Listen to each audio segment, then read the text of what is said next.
February. Okay. Thanks. That's the joint. NBN.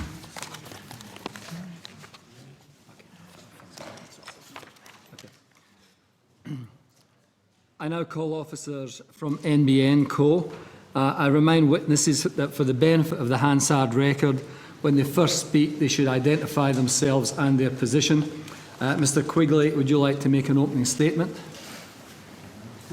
Yes, I would, Chair. Thanks, Mr Quigley. Okay, well, thank you, Chair. Perhaps I'd first like to address the issue of how contractors working on the NBN manage the handling of asbestos. I want to reassure you and the Australian public of our commitment to the highest standards of safety across every aspect of the project. The health and safety of our contractors, workers and communities is our #1 priority.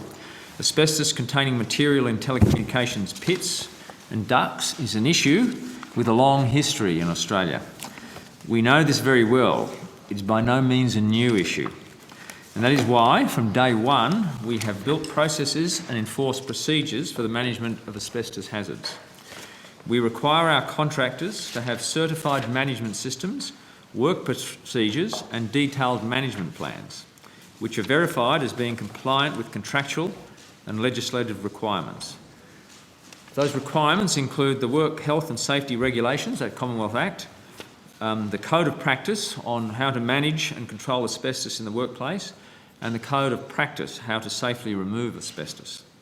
NBN Co has also implemented a system of regular audits as a means of verifying our contractors and their subcontractors' ongoing compliance with these requirements. Telstra retain ownership of the pit and pipe infrastructure and has primary responsibility for the remediation of its infrastructure to make it fit for NBN use. I welcome Telstra's commitments to maintaining industry best practice when it comes to handling asbestos and their actions this week to undertake an audit into the work practices of their contractors in relation to asbestos management and removal. In fact, I've spoken several times this week with Brendan Riley, the Telstra's Chief Operating Officer, and we agreed that addressing community concerns is critical, and to that end, NBN Co and Telstra will work together to further improve how we notify people of activity in their area.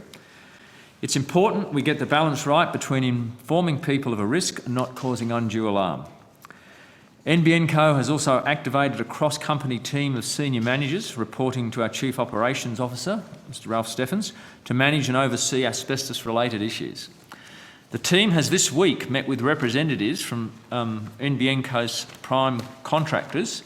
We also, in fact, had Comcare in attendance, and I think that was Monday of this week, to reiterate our expectations for the safety of workers and residents in the communities where the NBN is being rolled out.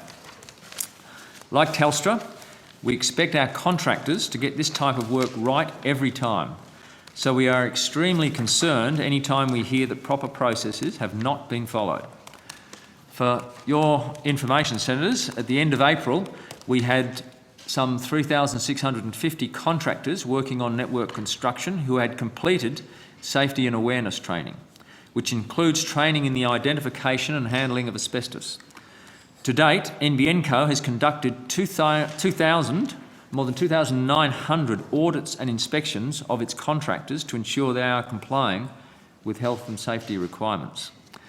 Furthermore, Comcare audited NBN Co's hazardous procedures and programs in May 2012 and did not find any issues in regard to health and safety. That doesn't mean we're complacent in NBN Co. We acknowledge that the presence and handling of asbestos is an issue of immense concern to the community. We are working in close partnership with our contractors and authorities to ensure community expectations are met. We remain vigilant and take every single report seriously.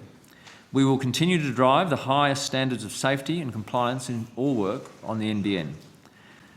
Perhaps I could now turn to other issues on the rollout, and your leave, I'll distribute some of the slides which you have seen previous.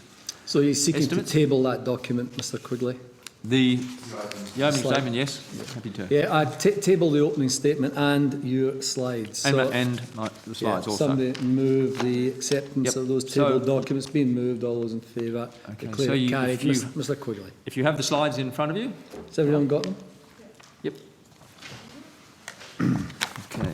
And these are an update on the slides that we have shown you before. We update them every time we come, so we're using the same format again. The last month for which we have a complete data set is, of course, April, and at that time our brownfields premises passed was a little over 71,000 premises passed. And you can see our projections again for the month of April and then to June. If you have a look at the next graph, and by the way, the graph, the set of graphs below the top one is what we presented at the last review.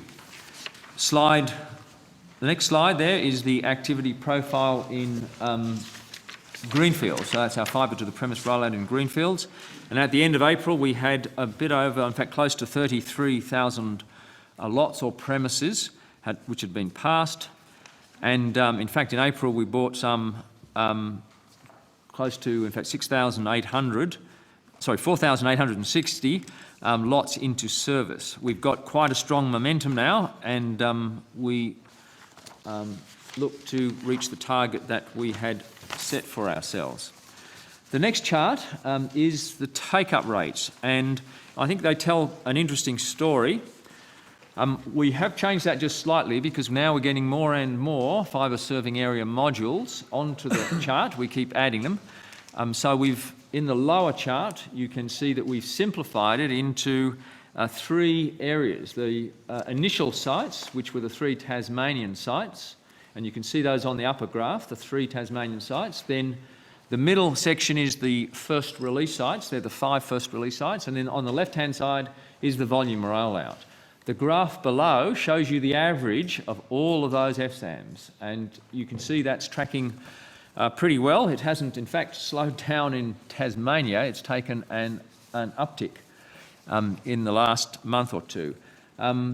Also, for completeness sake, you can see the table of the FSAMs themselves, each area on the right-hand side. That isn't all of the FSAMs, but it's the ones that have been going for the longest. We will continue to update that graph. So overall, you can see the take-up rate is going extremely well.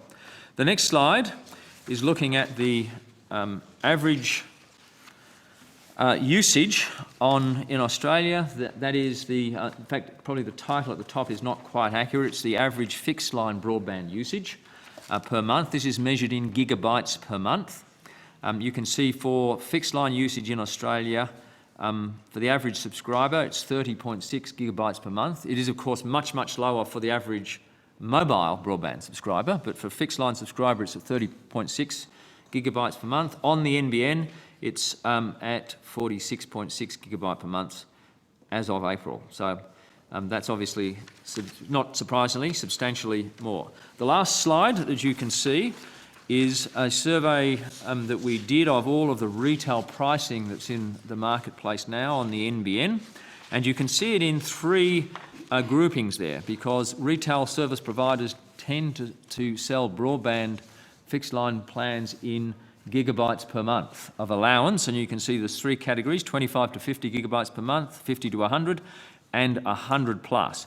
And what we've done is we've compared our 12 meg down, 1 meg up plan with ADSL 2+, and our 25 down, 5 megabit up plan, also with the ADSL 2+ plans in the marketplace at the retail level. And you can see in all cases, including the 25 down, 5 up, which is a considerably better plan than an ADSL 2+ plan, both in terms of the downloads and even more so in the upload speeds. You can see in all cases the retail plans now on 25.5 are less than the average ADSL 2+ plans at the retail level. So with that, Chair, I'll end the opening statement. Thanks, Mr Quigley. Senator Xenophon. Mr Quigley, I just have some questions in relation to the issue of asbestos. Sorry, before you do, I did miss Senator Conroy. Do you have an opening statement on this? Sorry, Senator Xenophon. So, and if I could get from the Secretariat a copy of Mr Quigley's opening statement. No. That might be useful. Mr Quigley, thank you for your opening statement. I'll confine my remarks to the issue of asbestos, and I should disclose that I'm one of the patrons of the Asbestos Victims Association in South Australia, so I've had a lot to do with asbestos victims over the years. You may have seen the media release from Telstra today's date in new initiatives to strengthen asbestos management. You've seen that media release? I've spoken to, as I said, the Chief Operating Officer. I'm probably aware of what's in it. Sure, good. Okay, so, and I've also had an opportunity to speak to Telstra earlier today about their release. I wanted to confine my remarks to a story that appeared on Today Tonight in Adelaide and in Western Australia. It was broadcast in Adelaide on the 16th of May, 2 weeks ago today, by veteran reporter Paul Macon. And that story relates to an incident involving asbestos at Seaford in South Australia. Are you familiar with that story? Yes. Okay, have you seen the story? I haven't seen all of the story, but yes, I'm aware of that. And I've spoken to the constituent involved. The constituent involved was quite upset in terms of what had happened. Michael Francis, the owner of a block of land, he happens to be a builder of many years' experience, finds pieces, he's there with one of his friends. The 4-year-old son is about to start playing with pieces of asbestos, and I'm very happy to hand this, but that gives you an idea of the a broken Telstra box. He then had not an altercation, he raised these issues and then had some fairly heated words with the contractors the next day, Ella's. The contractors denied that it was asbestos. Mr.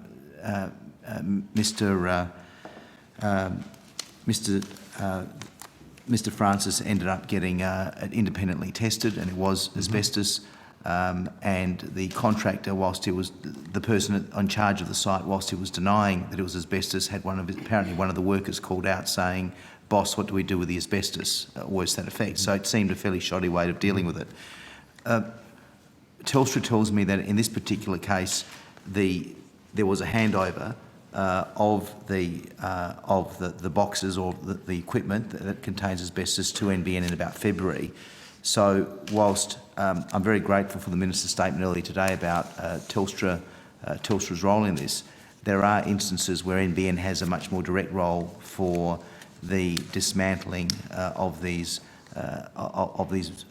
asbestos materials. Is that right? Certainly, in doing this rollout, we're dealing with the pit and duct network that's been there for a very long time. We're well aware that there is asbestos-containing materials in that duct and pit network. So we do have to deal with asbestos-containing materials. And dealing with it involves sometimes ripping it up? It may be in some cases that, yes, the best thing to do if a pit is too badly damaged. Now, I should say the vast majority of the instances of dealing with pits that are badly damaged fall with Telstra, because we're paying them for the job of remediation. Sure. But we can't guarantee in every single case there won't be one of our contractors dealing with a pit. It could be. Telstra tells me that they handed it over sometime in February, that particular in Seaford. And it could be. It looks like in this instant, pits generally, Telstra remediate a whole area.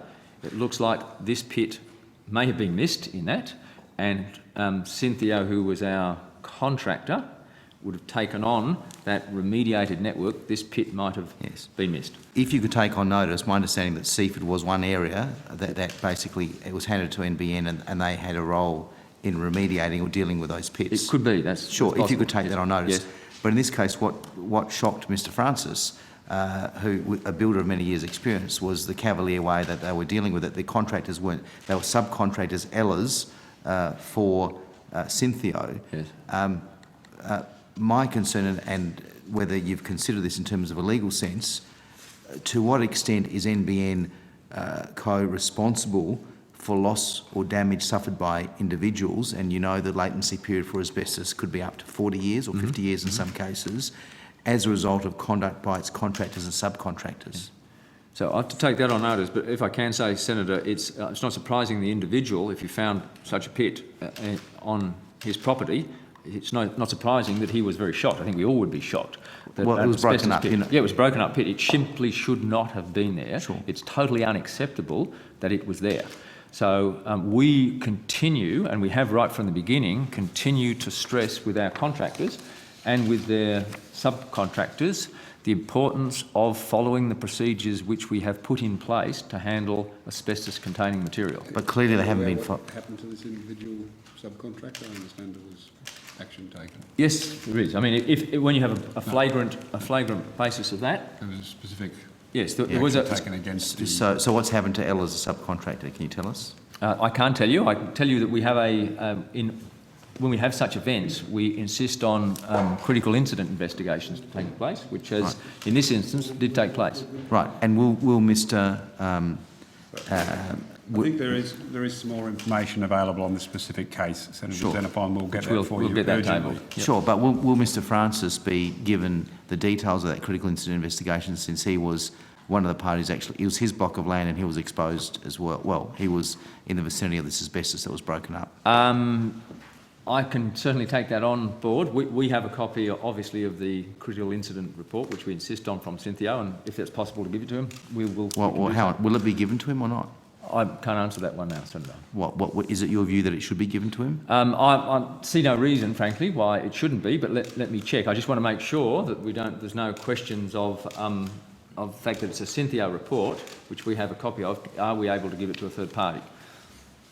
Well, given that these issues of asbestos exposure have been unfortunately popping up around the country, and this one related to an NBN contractor and subcontractor, has NBN Co sought advice as to what extent is NBN Co responsible for any injury, loss or damage to individuals as a result of being exposed to asbestos? And further to that, because of the long latency period, is NBN Co recording instances where people have been exposed or potentially have been exposed to asbestos, so that if the worst happens in many years to come, there are records kept of that. There's a register kept of that exposure. Well, certainly where we have a critical incident report, and that happens, we certainly have a register of any event that takes place, and that is in our system. And so they will be, those records are not disposed of. So they will be kept. But given the concerns that have been raised about asbestos, are there steps to actually obtain legal advice about what the potential liability is for NBN Co and indeed for the Commonwealth in respect of this? It's not something, I would say, Senator, that I have put a priority on at this point. What I've been putting a priority on is make sure that we are taking the steps necessary to ensure our contractors are not exposing either their workers, their subcontractors, or the general public. That's where we've been putting the focus. So I can take on notice the question you've asked, but to be honest, I haven't looked at legal liability as the first priority. No. And I appreciate that, but I'm just saying, is that something that will be looked at in due course? I can, yes, certainly can look at it. Okay. And if I could... In the report, there's the details of What was taken. what actions were taken. Yep. If I can go to the minister's statement, and perhaps I don't mind if the minister or you, Mr. Quigley, want to answer this. The minister's statement referred specifically to Telstra, but of course you've indicated that there are instances where NBN Co contractors and subcontractors could have been involved. The minister's opening statement this morning makes reference to Comcare inspectors are investigating the work health. Can I just clarify something? I made it clear that both Telstra and NBN Co in my opening statement. Sure, although it did deal, in terms of it did deal principally. No, I'm just saying that, well, I mean, I can read you what I said on radio yesterday. Whether it's Vision Stream, Service Stream, Telstra or the NBN, they must take these issues seriously. Under the agreements, Telstra and NBN Co are each required to comply with Australia's strict health and safety. Sure. What I've said publicly in the opening statement today. Telstra and NBN Co. So I just wanted to make sure. You seem to imply that I was only talking about Telstra. No. Well, in my opening statement. Well, Minister, can I just ask the question? If I ask the question, no, if you're going to paraphrase and not be no, accurate. I'm not paraphrasing. I was going to quote directly from your statement, Minister. You said, and it's not a criticism. You said in your statement, and I quote: "Comcare inspectors are investigating the work health and safety systems of Telstra and its contractors in Tasmania, New South Wales and Victoria.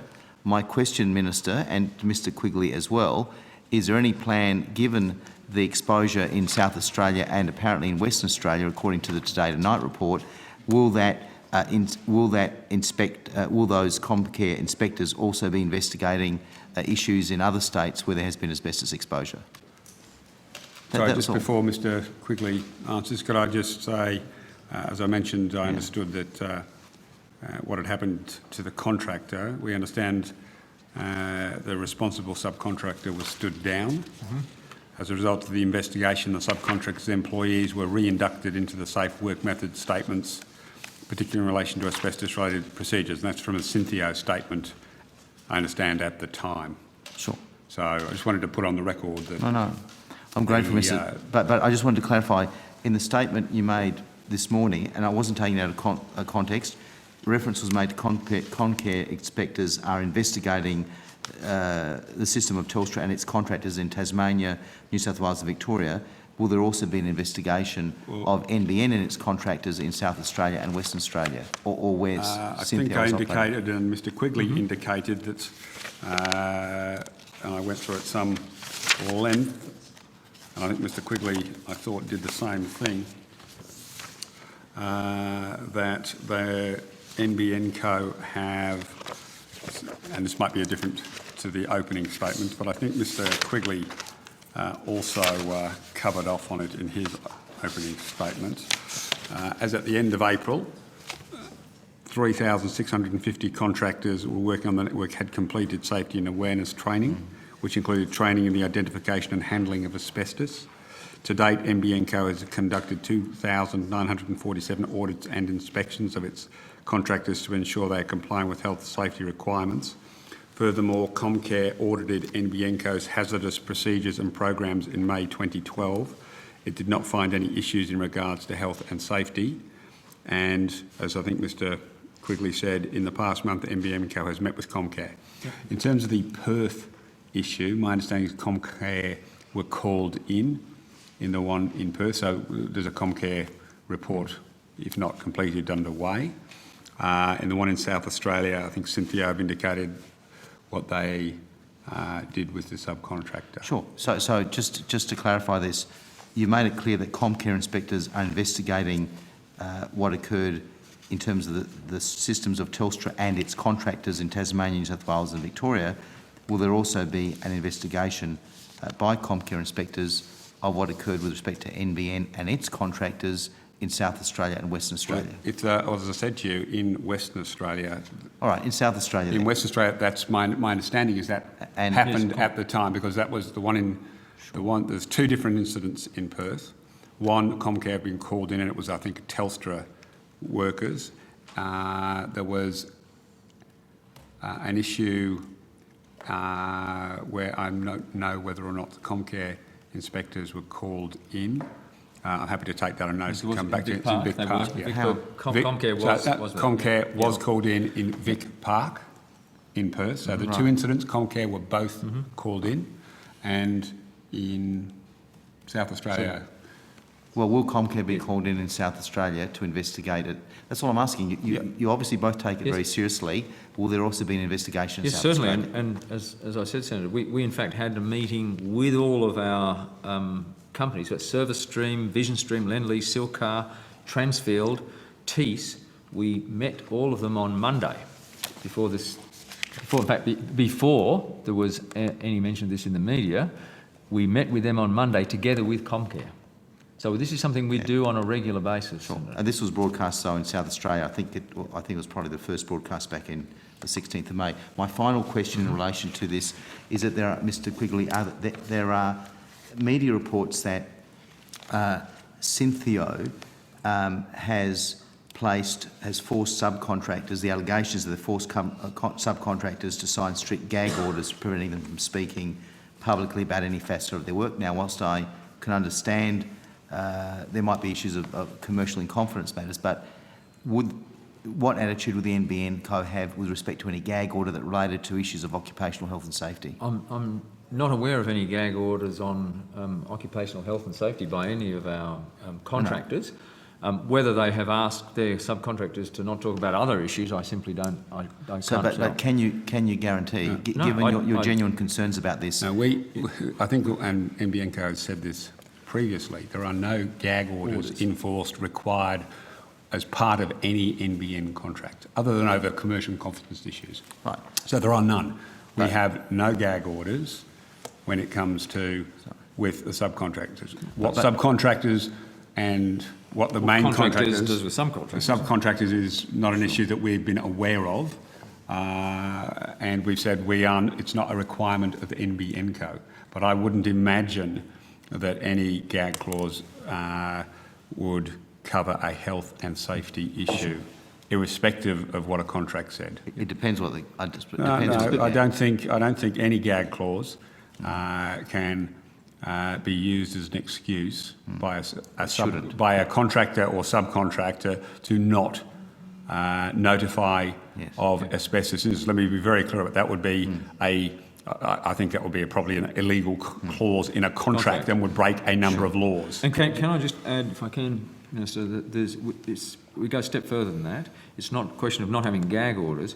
We have set up a system, a process, to make sure that all of the people who are working on the NBN code have a no. We have a kind of a no-fault policy to try and get people to report all incidents. We encourage people to report incidents, even if there's been no damage. If, for example, if there's a potential of an asset strike, for example, a near miss, we encourage them to report it. We look at those reports on a monthly basis to try and get, in the same way as airline industries including do. health and safety? Especially including occupational health and And I've got safety. to finish up now. So Yep. on notice, can you give us details of without details of who said what, but details of the sorts of complaints or the sorts of reports you've had, including occupational health and Yeah, safety? well, in fact, most of them are occupational health and safety because they're related to strikes where there could potentially Now, be you're an talking injury. about asbestos specifically. Particularly, or we're talking about Oh, general okay. occupational about health, health and and safety? safety and asbestos particularly. Okay. It's just occupational safety across the country on a project the size is an enormous Right. thing. But Asbestos could be asbestos- done relatively quickly and easily. Asbestos particularly would be useful. Okay. Okay. Thank you, Chair. Senator Betts. Go. Well, I'm more than happy to go next. Look, I understand that NBN Co has a document entitled Participant Workbook, NBN Safety and Awareness Coursebook. Anybody aware of such a document or publication? We have quite a number of documents on safety. Have you got the document there? No, I don't Senator? have the So document if with you, me, If but you had I- it, I might recognise it, but what was it? What was it again? Participant Workbook, NBN Safety and Awareness Coursebook. And the criticism that has been made of it is that there are only 2 pages in it dealing with the issue of asbestos. And I'm just wondering if NBN, the officials here, are aware of that document, or whether that document might have been potentially created by somebody else dealing with the NBN rollout. But No, we've got a range of documents. We also have All right. a range of courses. all right.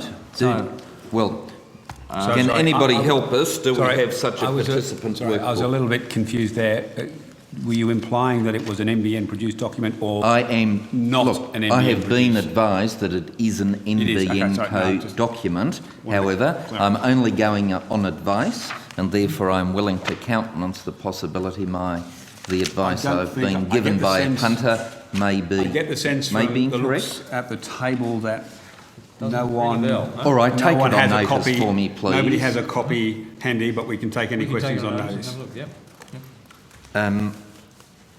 If you can take that on notice and then tell us how much or how much of that is devoted to asbestos handling. Do you have is there a And then- particular size of the number of pages you believe, in your opinion? 2 pages, I No, was no. told. I'm asking whether you... The document, No, I was asking whether there was a number of pages that you felt was the more appropriate number. Is 10 appropriate? look, 20? I'm the one asking questions. No, I just wanted- I just want confirmation. I just wanted to understand your question, that was No. all. whether or not there were only 2 pages devoted to asbestos what I can handling. tell you- Very simple question, and the answer will be either yes or no. And if the answer is no, could you then take on notice how many pages were, if any, devoted to the issue of asbestos handling? Certainly can do. But just to give you some reassurance, Senator, our complete occupational health and management system is accredited to the Australian standard, 4801. So it's all of the documents we produce around our occupational health and safety management had been through the appropriate Australian standard accreditation process. Look, I'm sure that's the case. The question is, that which has occurred clearly shows that there are some issues, and I think that was the point of Senator Xenophon's questions and mine as well, to ascertain how these issues arrived at. And I know that Senator Singh, with her personal involvement and understanding of matters asbestos, would be concerned generally, as am I. But also being Tasmanian senators, we will be interested in what's happening in our state of Tasmania, which I want to explore later. But at this stage, I just wanted to get a handle on what NBN, if anything, advised any contractors in relation to matters asbestos. Right, so Just before you do, Senator Conroy, can I just, for the public record, indicate I have never met any senator who is not concerned about asbestos. Oh, yeah. And I am also a patron of the Asbestos Disease Society in New South Wales, have been for almost 20 years. So it's not just, an individual senator. Apologies for missing you out. I was trying to show some bipartisanship in my home state of Tasmania between Senator Singh and myself. Okay. And I'm sure Senator Birmingham, who is sitting at the table, is just as concerned as all of us. So, sorry, I missed your name, Senator Cameron, and I'm sure Senator Conroy would want to be included, as well as would Senator Ludlam. I just wanted to clarify your question. I just want to make sure I understood your question to assist the committee process. NBN Co hires what I think is a prime contractor, is it? Yes. Hires a prime contractor, and that's the only relationship. Yep, and what requirements do you have with them to ensure some degree of oversight, if any? They're required, my recollection, because we have had these discussions before, is that they're required under the contract to comply with all Australian health and safety requirements, including the asbestos ones. But we're happy to confirm that, but I'm reasonably certain, because I know we've had some of these discussions. Yeah, but see, when the NBN let the contract, the unsuspecting punter, if they were told you're just going to put in some cable and dig some ditches, chances are that is wrong. They would in fact be told that they would have to do a bit more than that, including potentially removing asbestos. One would have imagined that that'd be part of the contract. It's quite a substantial part of our contract with our Tier 1 contract is related to issues of occupational health and safety. So Tier 1 including asbestos? Of course. Yeah, including asbestos, and was in that context I was... so let me assist. Tier 1 contractors are required to comply with all applicable laws and to meet a range of health and safety and environmental obligations under their contracts. Not doing so would likely constitute a breach of contract, and in these situations, NBN Co's remedies include rights to issue a notice to their contractors to immediately rectify, immediately suspend activities in question, step in and rectify, that is, bring in environmental experts, and seek full compensation for costs. So they're just some of the things that are in there, but we'll get you further information. Good, thank you very much. Now, Comcare's involvement, how did that come about, and if that's been covered by Senator Xenophon? So very quickly, was it as a result of notifications to Comcare, or did Comcare from media reports get involved? The majority of the cases that we've been talking about publicly are issues relating to Telstra. So you would need to direct some of those questions for absolute accuracy to Telstra. We can give you some information based on your understanding. The information that we have. Now, we've already discussed a number. In Perth, there was an incident in which Comcare was called in and Yeah, but the I'm trying- question is by so whom? Yeah, no, I'm just trying to remember by whom. I think Don Randall, is it Don Randall? My The office will let federal me know. member for Canning, a Yeah. very effective member. Yeah, no, so he was involved, though I don't think he called in Comcare. I think he called in a camera. But I think Comcare was So it called in. varies from case to case. So Comcare in this instance, which had nothing, as I said, NBN were not involved in it, but I think possibly even Gary Gray might have called in Comcare from my recollection of some discussions, though I could be doing him a disservice. Don Randall called in the photographers. Gary Gray, I think, called in the Comcare workers or investigators. In Victoria Park, I think, following Look, story. just take We them can take it all on on notice. Yes, Take it on notice. Just take them all on notice. Have there been Happy to take any? it on notice. Have there been any cases in Tasmania that have been referred to Comcare, and if so, whereabouts?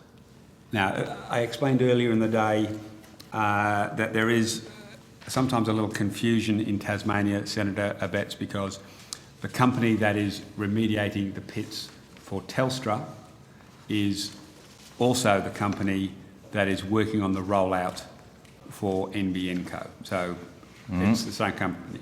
My understanding of the situation in Tasmania is that there have been complaints that the workforce have not been trained sufficiently, Yes. but I'm not aware, and I'm happy to have extra information, but I'm not aware that any of the issues that have been raised involve actual asbestos. It's been a training issue. So there's been no Rather stop than work no- in Tasmania? No, it's not. Well, you didn't ask me that. You asked about Yeah, and I'm asking Comcare. you another question. I would have to look. I'm not even sure if NBN Senator Co. Singh is saying no, and No. I'm happy to accept that that's No, the case. again, a stop work would be between the subcontractors and the contractor in Tasmania.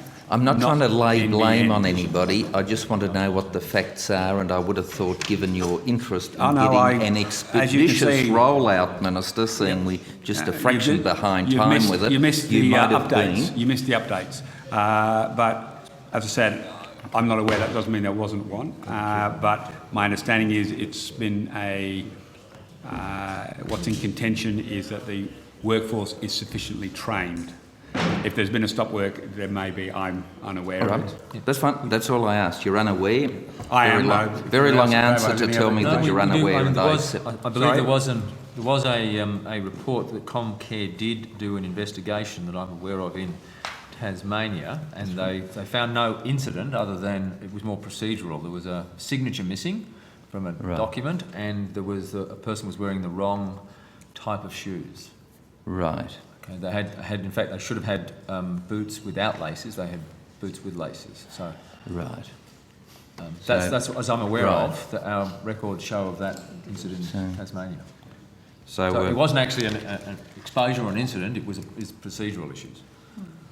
all right. Look, thanks for that, Chair. Can I just ask one final question that is a general one?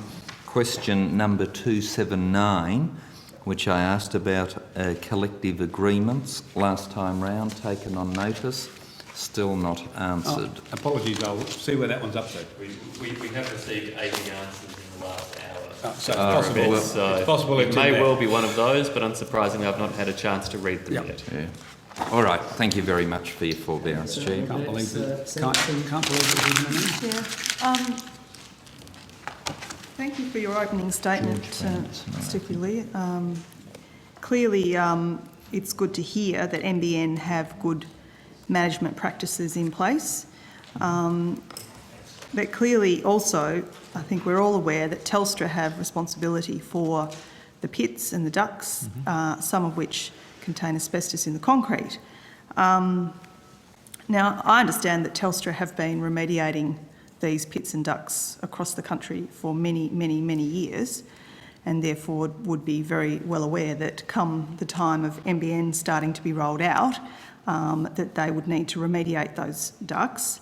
So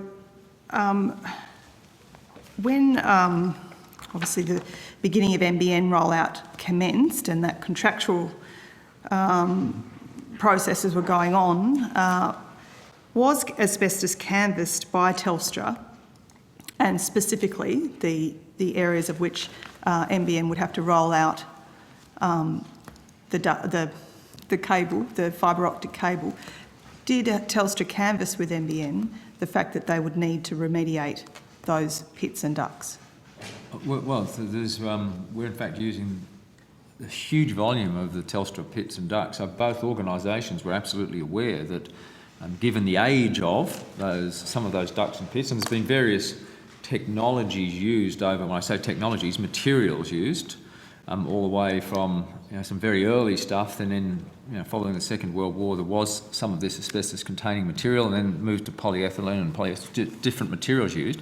So both companies were clearly aware that there is a substantial amount of that material in the Telstra network. So both companies put in place, as you would expect, the procedures for dealing with that, including the training. So yes, but both companies, I think, are absolutely aware the material's there.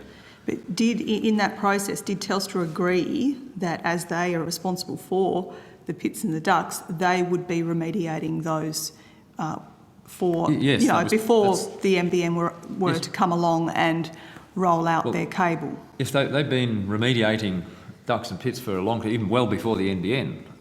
So, I mean, that's an ongoing maintenance of the network. So they were doing it for many years before NBN just started. said that, yeah. Yeah, so yes, they're well aware of that. Mm-hmm.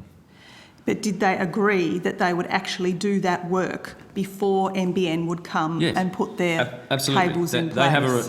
Part of the deal is they are responsible for remediating the ducts and pits to make them fit for purpose.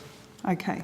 So with the contractual relationship, obviously there's been some contractors used who have then used subcontractors, and then there's even been some subcontractors that have used further subcontractors, which is where that is the nature of some parts of the Australian industry. Mm-hmm. It's pyramid subcontracting, and it's a problem. Yes, that's right, Chair. So that's, it seems, where some of the problem lies, although the responsibility of the pits and ducts still lies with Telstra, and Telstra should have been ensuring that the safety procedures were followed through no matter who the contractor or subcontractor were. But in some cases, like I think you've raised with Tasmania, where there's been one subcontractor used or contractor used who has actually been doing both jobs, obviously the rollout for NBN, but also the remediation for Telstra. In that kind of particular circumstance, did you see that could end up being a kind of a conflict or a situation where you would need to ensure that one was obviously done before the other and not kind of done in an unsafe way, therefore? No, I wouldn't see a conflict, Senator. I think both organisations have procedures in place to deal with asbestos-containing material when they come across it, and whether the contractor is working for Telstra or a contractor is working for NBN Co, we both have procedures in place to make sure those contractors are trained, and I believe both organisations are going about that diligently and taking action. Clearly, if something happens that should not happen, both organisations will take action. So I don't believe there's any problem with any conflicts of interest in that. Okay, but if you've got then both organisations ensuring that their asbestos training is carried out on contractors, and you've only got one contractor you're dealing with in that case for both, when that one contractor isn't potentially carrying out that safety in the best manner that it should be, what's gone wrong? You've got your safety management plans in place. You've contracted the work out.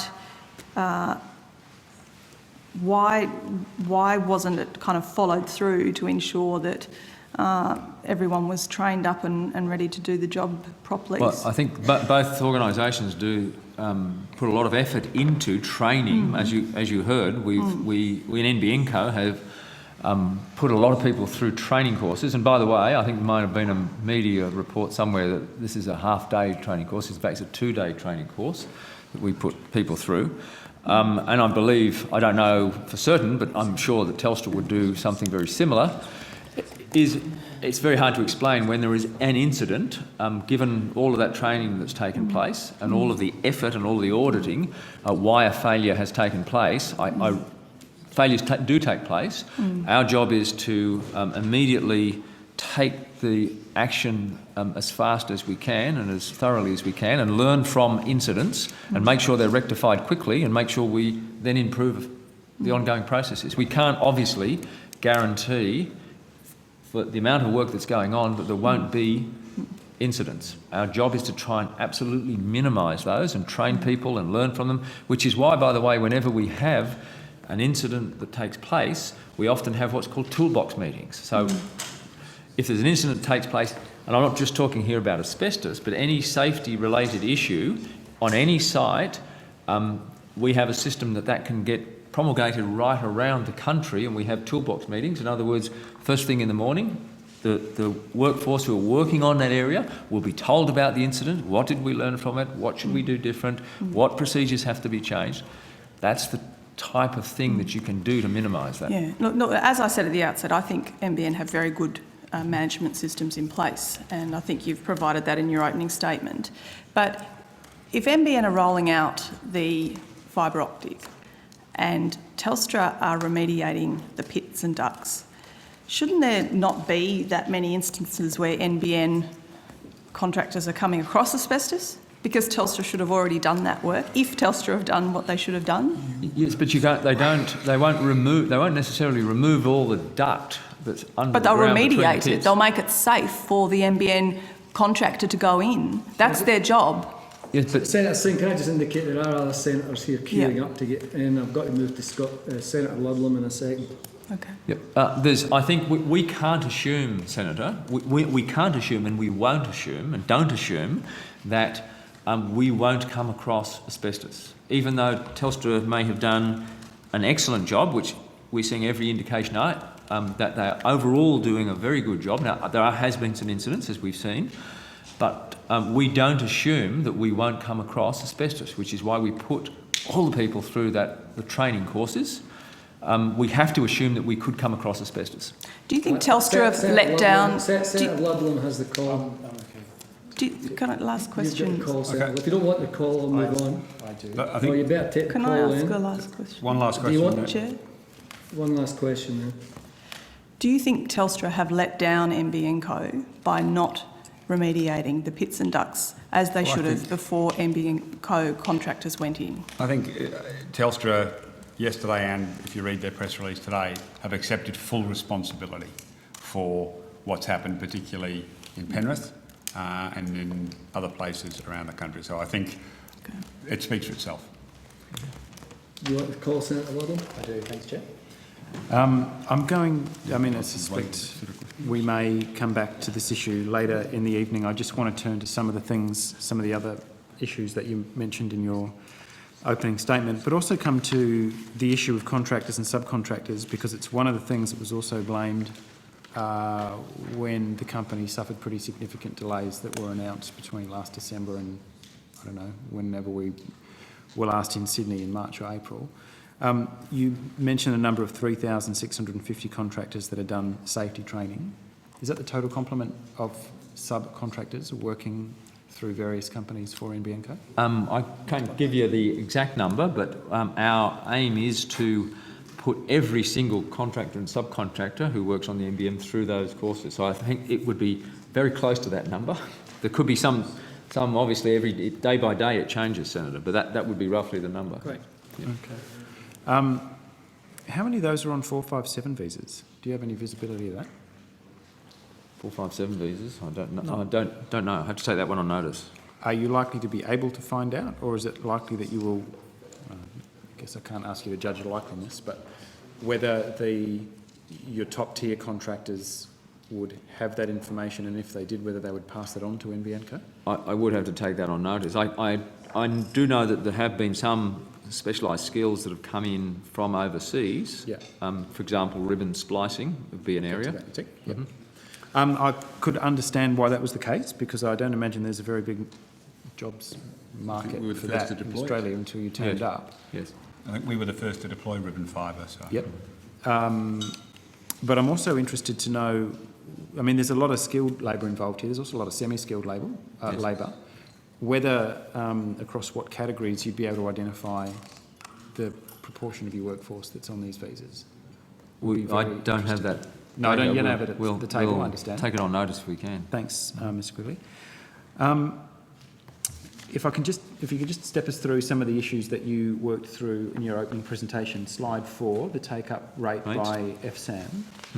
Am I reading it right in that graph of averages below that would tend to indicate that the uptake in the trial sites has actually been quite a bit slower than when you hit the volume rollout? That's the case. They're the 3 Tasmanian sites. Yeah. What do you put that down to?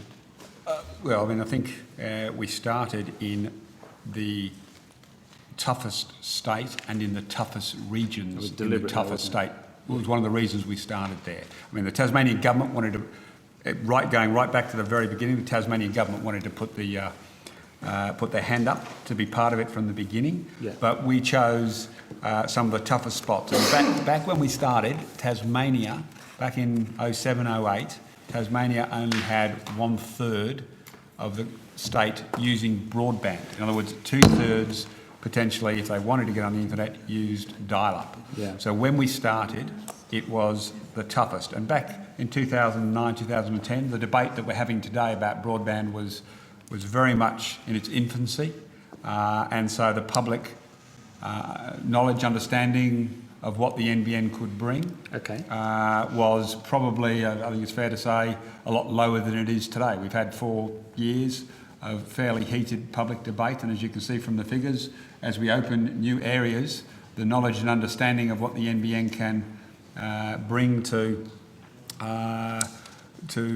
Australians, businesses, homes, etc., is showing an ever increasing demand. Okay. I guess that seems reasonable. The first release site graph is also much shallower. The volume rollout is obviously trending at 45 degrees, so that's, if I'm reading it right, that's a sign that the take-up's been much more rapid. That's correct. What's the explanation for the kink in the volume rollout in the averages between weeks 21 and 31? We actually go into reverse. That's just simply an artefact of the averaging. Just the way what we've done, if you look at all the graph above, you look at all the red lines, all we've done is week by week, we've averaged each of those take-up rates for each of those lines. So it's just an artefact of how the take-up rate went. And it's when we released at one point a number of sites which obviously had 0% take-up rate day one, and hence you saw this little dip when we released a significant. If I can just add to my answer from earlier, Senator Ludlam, I mean, the sort of examples that I'm about to read didn't exist back when we started the Tasmania roll-up site. So this is Dave Larhoven. He runs a small media and marketing business from home on NBN Fibre in Coffs Harbour. And he said this week in the the Coffs Coast Advocate, I'd say the NBN has improved my work efficiency and productivity for my business between 100 and 200%. Now, I think we're using estimates for advertising. A lot of the time, no. Hold on. You asked the question about why was it low at the beginning, and it's very high now, and I'm giving you a reason why. A lot of the time I save through the NBN comes with far better speeds in downloading and uploading. I have to video conference a lot in my line of work, so there is no fracturing when I use Skype. Right. Because I guess I can have contact walked my right customers. into this one. No, I'm happy to stop there to allow you to keep question, but that sort of example didn't exist when we started in Tasmania, in Scottsdale and Smithton and Midway Point. Okay. So the increasing, Mr Quigley, would you expect to see that curve increase in steepness as you continue into the volume rollout, or is this about as fast as you reckon the uptake's likely to get? This is very rapid uptake So compared to previous technologies, ADSL or HFC, or even dial-up, and compared to take-up rates that other service providers see around the world, other telcos see. This is a very rapid rate now with those new sites. So I would be frankly astonished if it went even faster than this. This is really quite spectacular take-up rates. Okay. Back last time... I will come back later to talk about a little bit more about that, Senator Ludlam. Some more but I will personal let you keep going. testimonials. Thanks. When the joint NBN committee convened in Sydney 6 or 8 weeks ago, it was right off the heels of a a rather abrupt announcement that you figured you'd be 6 months behind schedule by 2022 or whenever the build is likely to be. No. Or you were 6 months behind schedule as of now, you'd be on time and on time. No, we're 3 months behind. 3 as we months, said. Yep. okay. Do you consider that is still accurate? That Yes. it still prevails? Okay. On slide 2 and 3, those curves and those estimates that you provided for us, you provided the joint committee last time the first accurate or reasonably accurate across a large sample size estimates of cost for the different cohorts. You haven't reproduced those. We haven't slides. reproduced those. We haven't had. There's no additional substantial information that would change those. So Okay. that's why we didn't include them, Senator. You didn't include my favourite, which is the user profile being upside down compared to what was in your business plan. Anything to report? And are you? No, other than it's variable. Remember, our long-term plan was the user profile. We expected to shift more to the lower end where we had been predicting. I think we're seeing that as we see more and more people take up and you see people move across from the copper, it will shift down, and we are seeing it shift down. Okay. It's still nowhere near to where we're projecting it to be long term, so it's still a bit upside down, but not as upside down as it was before. All right. Okay, that's good. And I'll ask you, as I think I probably have 4 or 5 times now, you're going to end up having to recalculate your business case or the return to the taxpayer if those rates of uptake of the different user profiles prevail? It's a good story, but it's a good story. It's still, we're very early days, and we will stick with, I think, the numbers that we Engineers, okay. have. Yep. One of the things that had caused fairly significant delays that we spoke of at that hearing in Sydney was fibre splicing that needed to be basically torn out of the ground and redone. I'm probably using slightly lazy language here, but up to 30% in some areas were found to be defective and replaced. Yeah, that wasn't average. I think that wasn't a number that NBN talked about. That was a number that I think somebody else had reported that they had heard from someone in the field. Now, we didn't contradict it because it is possible in some location, if someone wasn't trained properly, you may get a rework of that rate. That's not what we would expect to see long term, and it's not what we're seeing long term. I don't know if Mr. Steffens wants to add to that. Yeah, I mean, we do not see that failure rate on average at all. And in general, and I've been in the field only last week, and spoke to an experienced splicer who the failure rate is in the very, very low single digits. And that's what you would expect for an experienced splicer. And if somebody is fresh on the job, you expect a higher fault rate. But overall, we're expecting still and seeing fault rates in single digits. So that 30% that was quoted, I think it might have been quoted for one instance in one place. Maybe. We know of no... I don't have a citation for you, it's just the number. My understanding is one team in one specific area that was doing one specific area was having that sort of difficulty, but as Mr. Steffens has said, that's not an average or even representative. No. And we wouldn't, we're obviously not going to tolerate that. When we're getting better and better views on those types of measures, we would move in very rapidly if that was happening. Okay, so do you feel, not that you haven't reported anything on that issue on paper this time around, but do you feel as though the fault rate for those installations has fallen back to the industry average or to something that you feel happy to tolerate?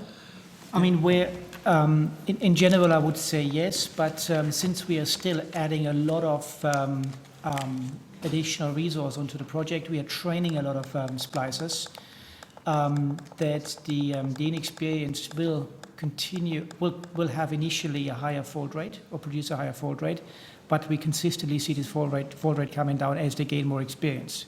And, we obviously provide work opportunities for years to come for these people. So therefore, the initial learning curve people are on, we're quite comfortable with. All right, I'll leave it there. I might come back later if there's time. Thanks all. Wish you well. I got to see the NBN truck at Seabit the other day for the first time, and it's great. Bring it to WA. Yeah, I agree. When can we get it? You've had it in Tasmania a fair bit. Yes. We haven't had it in WA that much, and the people working on it clearly love their jobs. That looks like it would be great fun. Anyway, thanks. They do. I'm glad you got to have a look. Thanks, Chair. Look, if I can try to quickly finish off on some asbestos stuff, and that may be the end of it for tonight from everybody. But Mr Quigley, when did NBN Co, only on that issue, Senator Cameron, ever the optimist. Yes. When did NBN Co first become aware of issues surrounding the maintenance and handling of asbestos by NBN Co or Telstra contractors? In which instance, or are you saying in every instance? If you wanted the list, in the first instance. We'd have to take that on notice. What do you think? Well, no, I can give a general answer, I think, Minister. That we have anticipated from the beginning of the project that we would have to deal with asbestos-containing material. It's the nature of the network that exists in the ground today, as it does, by the way, in lots of other infrastructure, fences, houses, all sorts of things. So we anticipated we would have to deal with it, therefore we put the procedures in place as we developed our occupational health and safety system. And so when was the first time you became aware that those procedures had not been appropriately followed? I'd have to look up when in our register when was the very first incident we have of an asbestos-related report. Now that could be, by the way, it may not necessarily be an incident, it could be a procedural issue, as we talked about in Tasmania, but I'd have to check, Senator, on that. Okay. I appreciate there are logs of procedural issues and it's important in terms of keeping the holistic approach to managing your health and safety issues intact, that's done. Are we talking in terms of more serious issues, days, weeks, months, in terms of when you first became aware of issues that alerted a concern that have led to the types of discussions and engagements that have obviously happened in the last day or two? I know of obviously the incident that took place that was referred to by Senator Xenophon in South Australia. I would have to check our logs to see if there was any incident where there was something like that earlier. I simply can't answer that one off the top of my head. Okay. When did you become aware of the issues in Penrith, Ballarat, Perth or Tasmania? In the issues in Penrith just recently. Just in the last few days. The last couple of days. Ballarat? Probably read it in the paper. Yes, Ballarat's same. Yep. Remember, these are sites that Telstra remediation has taken place. Yep. And the Tasmanian situation is, as I said, there's been some reports in the media in the last couple of weeks. Yep. So all of these instances, did you learn through the media or did Telstra advise NBN Co before these became public issues? I can't tell you the exact timing. I think it probably may have been almost coincidental. We have regular discussions. If Telstra has an issue, they'll certainly normally inform us. So have there been instances of Telstra informing you that they've had problems with the clearance of asbestos from a particular ducts that require a slower handover, a deferred handover of those pits? That's part of the normal job they're doing, Senator, all the time. They're remediating a duct and pit network that has asbestos-containing material in it. So we know they have a raft of procedures, and we know some things will go faster or slower depending on how they have to handle that. They certainly don't report to us day by day of every time they deal with asbestos. We wouldn't expect them to either. That's their job to look after that. Are there any serious instances of NBN Co contractors mishandling asbestos?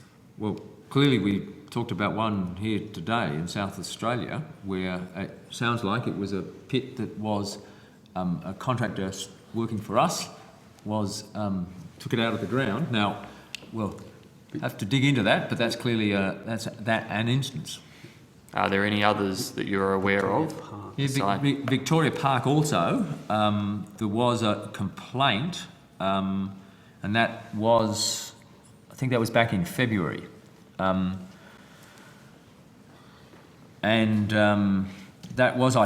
was a report, a complaint that came to Comcare, which obviously they contacted us, and that was near a Telstra pit. So that was back in February, so that predated the South Australian. And these are the only serious instances that you're aware of, or potentially serious instances? They're the potentially serious ones that I'm aware of, but we deal with occupational health and safety issues on a regular basis, a variety of them, by the way, not just asbestos, but anything that's potentially an occupational health and safety issue. So I'd have to go back and look at the records of all our meetings that we've had. And are any of the other officials present aware of any other potentially serious incidences? On top of my head, I cannot point you to an incident. Thanks. We can go back to our records and provide them. Thank you, Mr. Steffens. Has NBN Co ever engaged any contractors or subcontractors to conduct any remediation work in Telstra pits or ducts? Yes, there could be events in which we do remediation. Yes. You do remediation? Yes. Any- As I said, the vast majority of the remediation is done by Telstra, but in a network rollout of this sort, it's quite likely that, and in fact I know we have, done some remediation of pits. And these are circumstances where Telstra has not completed the job, or NBN Co has wanted earlier access to the pits than That Telstra could be, has or we've been able to we've provide. agreed with Telstra that these particular pits we will remediate as part of doing the job. Right, so it's part of a planned remediation process that NBN Co participates in as Yes. well. That's right. Now, what I can't tell you, Senator, is that every time any one of every contractor that we may have employed is where they've touched a pit, is that part of a planned activity with Telstra? I can't tell you for sure that there hasn't been a contractor or a subcontractor of a contractor who has done something on a pit which wasn't part of a plan. I suspect, don't know for sure, that the South Australian one was such an event. Can I just clarify, in terms of the total amount of remediation that's being done, you indicated you've done some. Are we talking 50%, 20%, No, 10%, 5%, 1%? In terms of the, What we've When done you said in you've terms of directly remediated. it's a very small percentage. What? And we expect that, by the way, I think we'd expect that percentage to even decrease in future. What timelines and notification periods does NBN Co provide Telstra to ensure that pits are remediated before Telstra is required to hand over access to them? This is a normal, nominal, agreed 3-month remediation period. Okay, and in a location. But that varies, Senator, by the way. That's an agreed average, long-term average. So sometimes longer, sometimes faster, shorter. slower. Yes.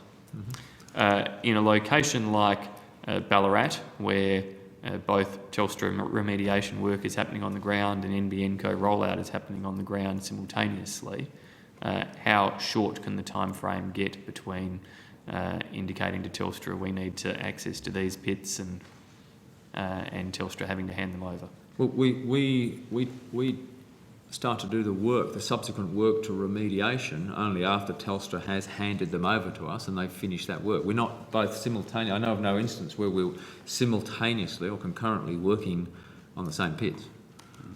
So how short can the time notice get, Mr. Quigley?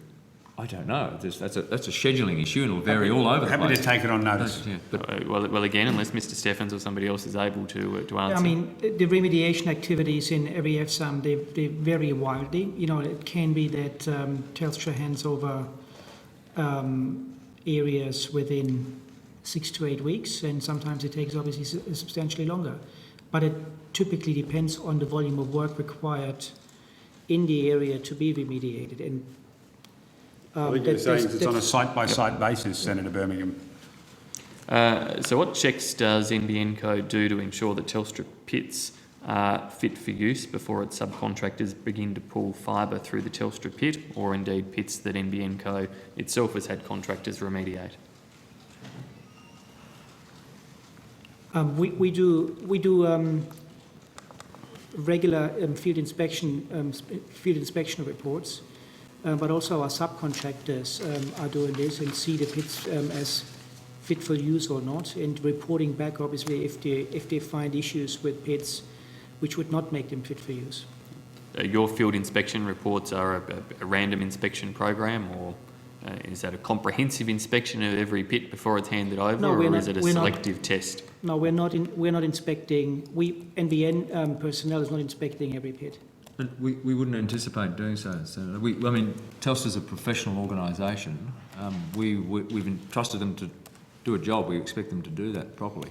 But as Mr Quigley indicated, the workforce that then comes in has been through the training programs to recognise asbestos if, in general, they see it. The South Australian example, as I think has been indicated, people were retrained, but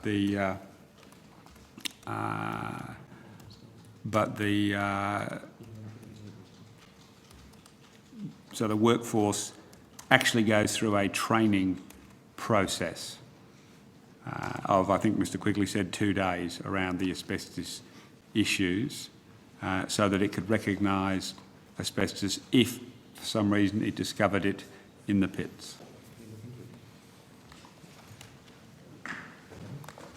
Sorry, Nothing you're wanting to update there, Mr Quigley? I noticed Mr Cooney talking to you. No. No, it's just the fact is we have an ongoing process, Senator, of obviously putting work out with, and I'm going a bit, I think, on your earlier, because I didn't hear what the Minister replied, but just responding again to your earlier question. We have a process of obviously putting work with Telstra, entrusting them to do that job, and there's no reason why we believe that they wouldn't do that job properly, but whether we hear a report from anywhere, we tend to investigate it. That, as you indicated, people go through a 2-day process to recognise asbestos and use it. So the workforce, or in the case of the anyone you're using directly, they're trained to recognise the asbestos. Yes. In light of Telstra's audit and Telstra's appointment of additional inspection and supervisory staff, is NBN Co reviewing any of its practices in terms of your handling, remediation works or otherwise of pits? We constantly review all of our procedures on an ongoing are you basis. making any changes? Yes, we do make changes on a regular basis, and they're not, if I can keep coming back to the fact that it's not just on asbestos, it's on every area of occupational health and safety that we're constantly reviewing, looking at the data that we collect, looking at potential events, not just incidents, but even potential incidents, seeing what we can learn from them and adjusting our procedures accordingly. So, for example, we've modified recently our network design documents to take account of the information that we sought on high pressure gas lines.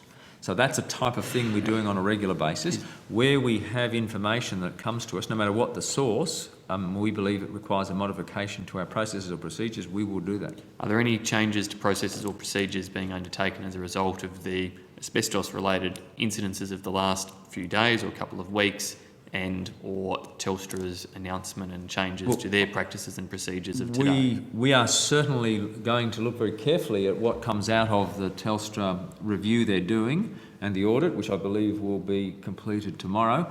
As I said, I talked several times yesterday to the Chief Operating Officer of Telstra, and we've agreed that we are going to, if you like, combine learnings and also make sure that when we go into the public areas where we're doing work, we're going to look at making sure between us we do whatever changes need to be made to signage, to communications, we're going to do that. And I think, Mr Cooney, that interfacing is already starting to take place with the Telstra people who look after all of that signage and public notification. So yes, to answer your question, we absolutely will be looking very carefully with the folks in Telstra at what they have learnt and see whether or not that requires us to make some adjustments in our procedures.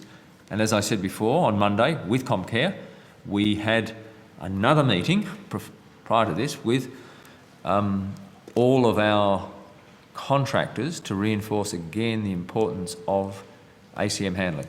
What additional roles or actions will NBN Co be taking to ensure that confidence for residents in Penrith or Ballarat can be maintained as Telstra undertakes this work for NBN? Well, I think we're probably in a better position to answer that when we've seen what's come out of the audit that Telstra has done. We will certainly be reviewing, of course, we will be reviewing our procedures and policies in the light of what they discover from their audit. Mr. Quigley, are there any differences between the processes and practices that are applied in relation to the augmentation of ducts as against their remediation? Well, the remediation is largely done, as we said, by Telstra. The same basic safety standards and principles and work practices and codes of practices I would expect to be common between the two. Obviously, we have another document that we haven't mentioned, which is called a SWIMS, and I think it's a safety work. I can't remember the exact name of what the acronym stands for. Learn something new every day in this but job. There is a document called a SWIMS. So for every task that needs to be undertaken, we write a SWIMS document and take the person through that who's got to do a particular task. So where there is augmentation, is a task in augmentation that may be slightly different from remediation or from hauling or from splicing or from anything else, there will be a separate document that outlines how that job should be done and what are the safety issues around that. Remediation is primarily the responsibility of Telstra. That's correct. Augmentation is done at NBN Co's request, isn't it? Is that correct? Yes, that's correct. Okay.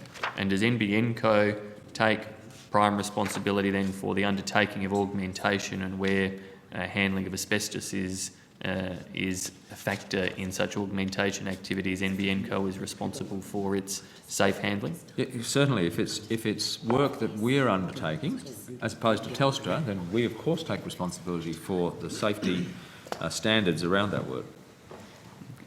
And have there been any issues or instances in relation to augmentation works to date related to asbestos instances?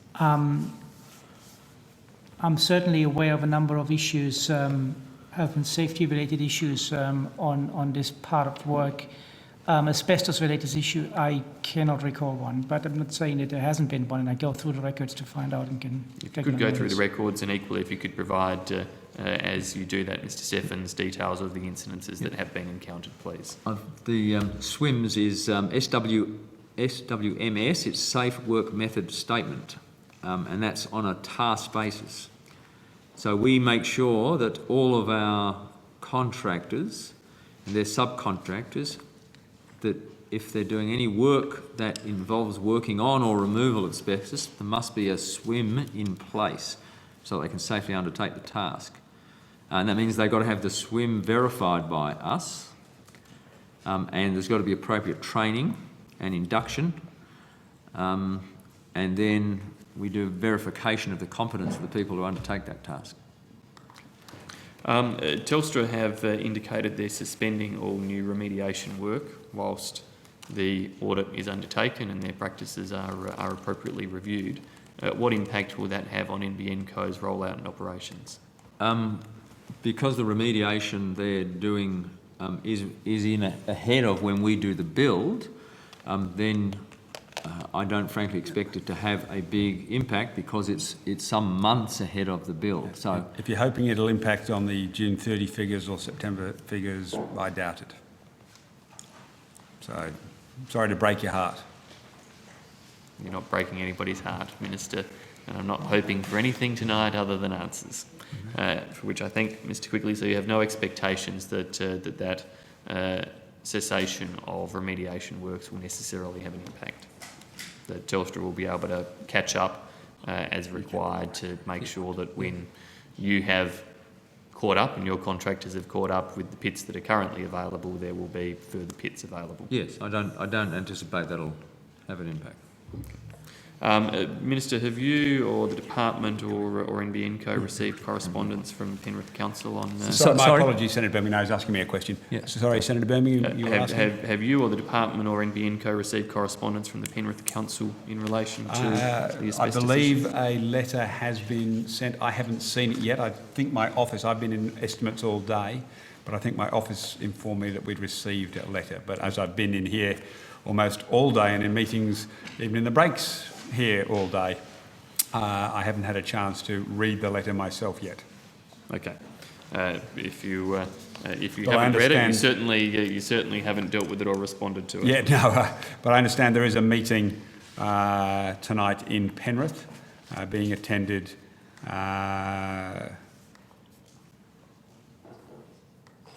by residents, Comcare, possibly Telstra, and in fact I believe the local member David Bradbury is also attending as well. Does NBN Co or the department have any representatives there? I'm not aware that the department, as it's the department's estimates, most of the department are here. I can't speak for NBN Co, I'm not sure. Not that we know of. We may, but we'll have to take that one on notice. Okay, thank you. That's all for asbestos for me, Chair, unless anybody else was needing to follow up there.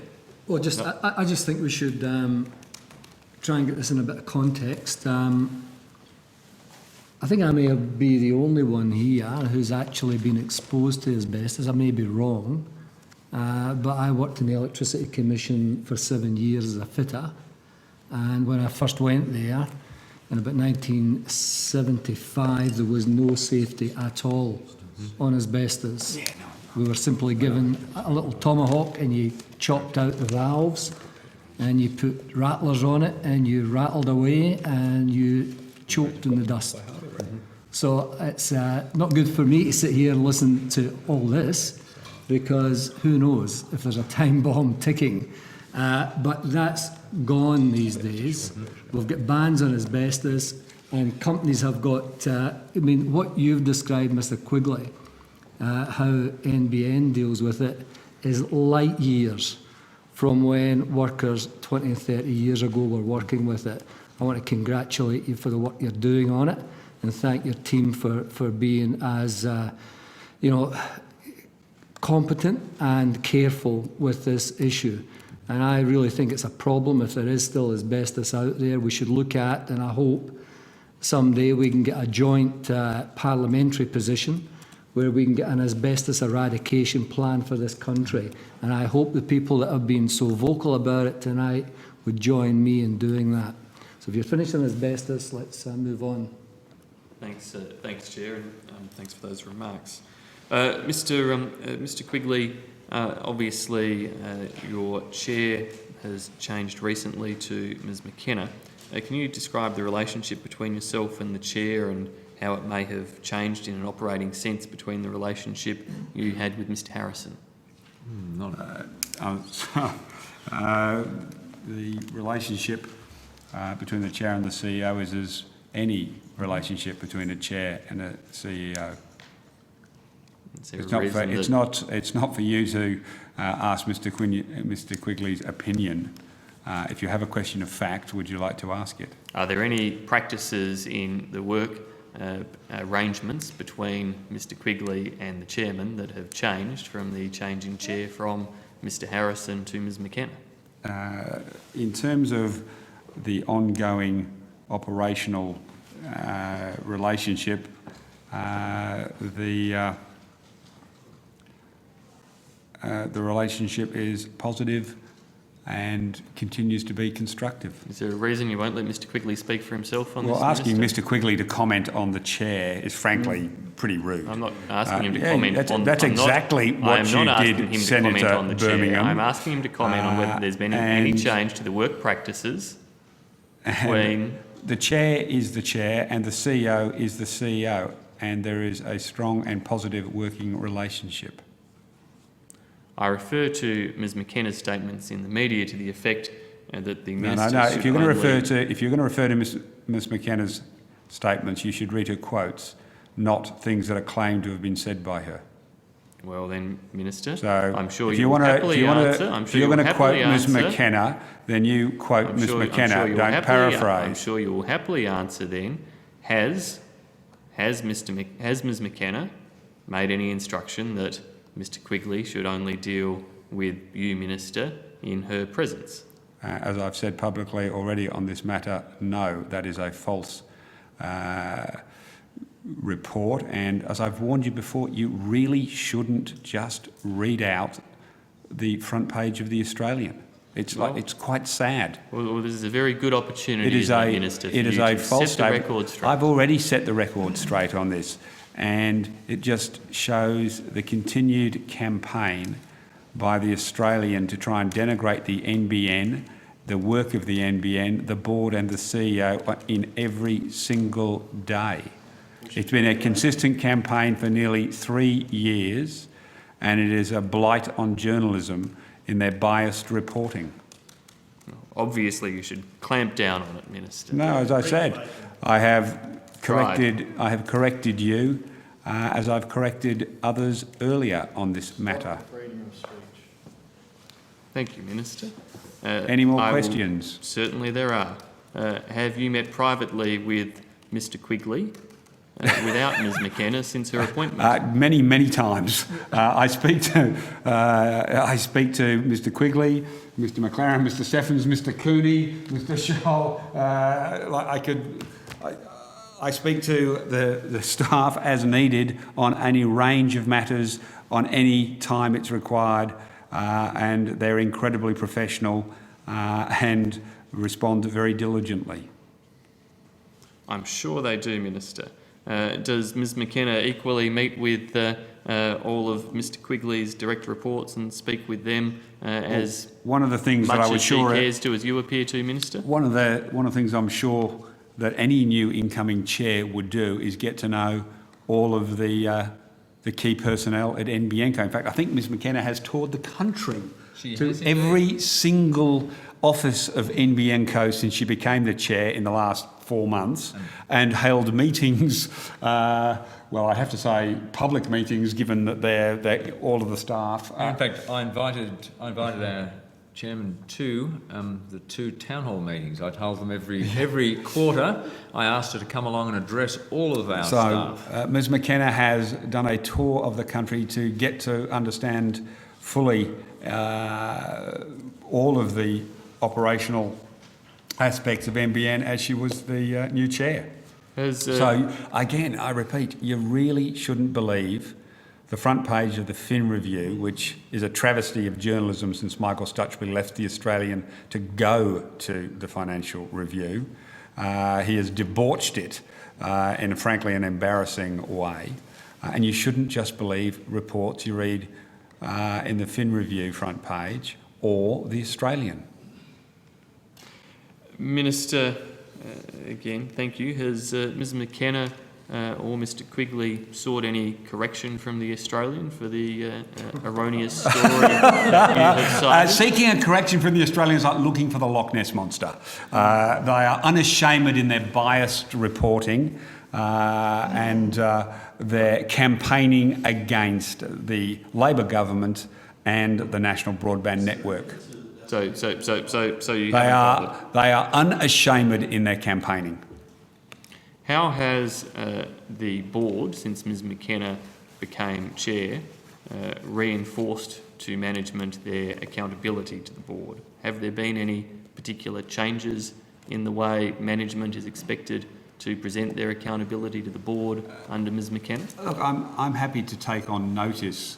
Why won't you let Mr Quigley actually answer I'm sorry, that? if you want to ask about the board, you're asking me. No, I'm actually asking. This is a management question, actually, No, Minister. it's actually not. It's actually a board It is a question. management question. I've said I'll take the question. In what ways has the reporting and accountability of management to the board changed? Management would know that. I am happy to take that on notice. Why won't you let Mr Quigley speak for himself? You're asking board-related questions.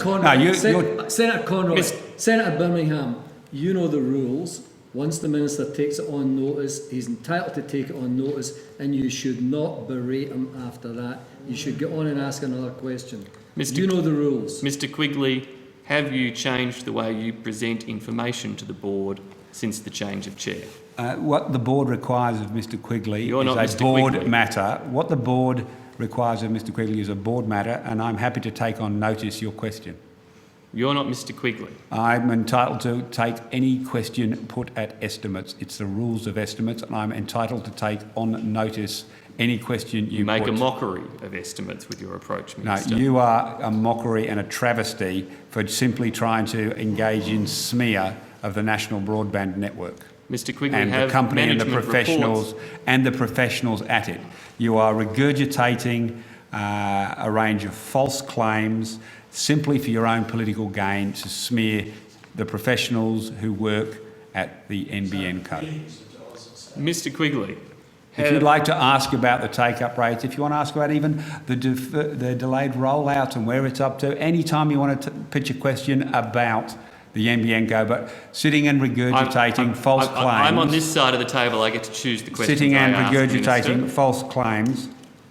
And as you're aware, Senator Birmingham, the Minister can also choose whether he takes questions on notice or how he answers those questions. And I just in think the case Minister you're is under doing Mr any Quigley doubt, a disservice and just by in silencing case, him like and this. just in case you're Mr. under Quigley any is doubt, more than able to answer the questions I have that full I'm asking. confidence in Ms McKenna, the board, and Mr Quigley and the executive. So just in case you've got any doubt or want to regurgitate any of the other false claims that you've seen printed over the last month or so. Mr Quigley, have you changed the presentation of management reports? I've to already the taken board that question since on Ms. notice. McKenna, no. I've already taken that question on Question notice is worded as I'm differently. entitled to, Senator Birmingham. Would you like to ask another question? Has Ms McKenna discussed Mr Quigley's performance at all with you, Minister?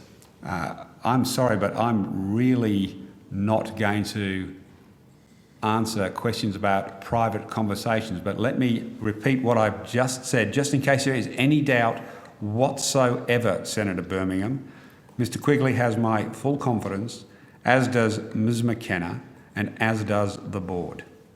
Could I be any clearer or more succinct? But any time you'd like to ask about the NBN, the rollout, the take-up rates, anything to do with it, you just fire a question away.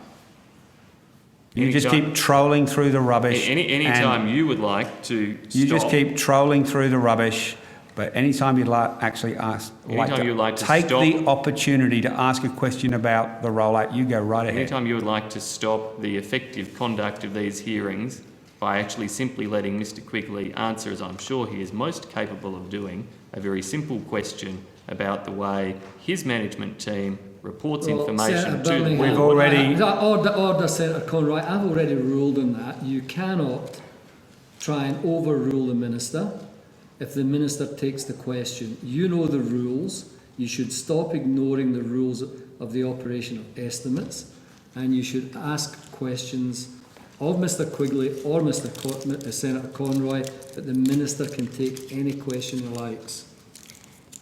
Has Mr Quigley had a performance review since Ms McKenna was appointed?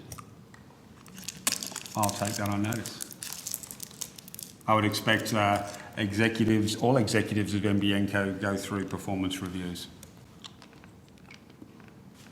But Mr Quigley, I'll take have you on, had a performance excuse me, review? no, so you don't get to ask Mr Quigley about performance Well, reviews. That's ridiculous. well, I've taken the question on notice. No, I'm not asking you about I have what taken- the outcome was. I'm asking I whether it have happened or not. And every- the person sitting to your any right professional- would know whether it happened or not. Any professional organisation, as the NBN Co is, all staff have performance reviews. As to whether one has happened since Ms McKenna took over, I'll take that on notice and get back to you. Minister, you could turn to your right and ask Mr Quigley and he would give you an answer and you can answer it instantly. And I have There's taken no it. need for you to take this And question I have on taken notice. it on What's your notice. reason for taking this question the on Minister notice? Because I want to not- get an not accurate required to response answer from that Ms McKenna. question.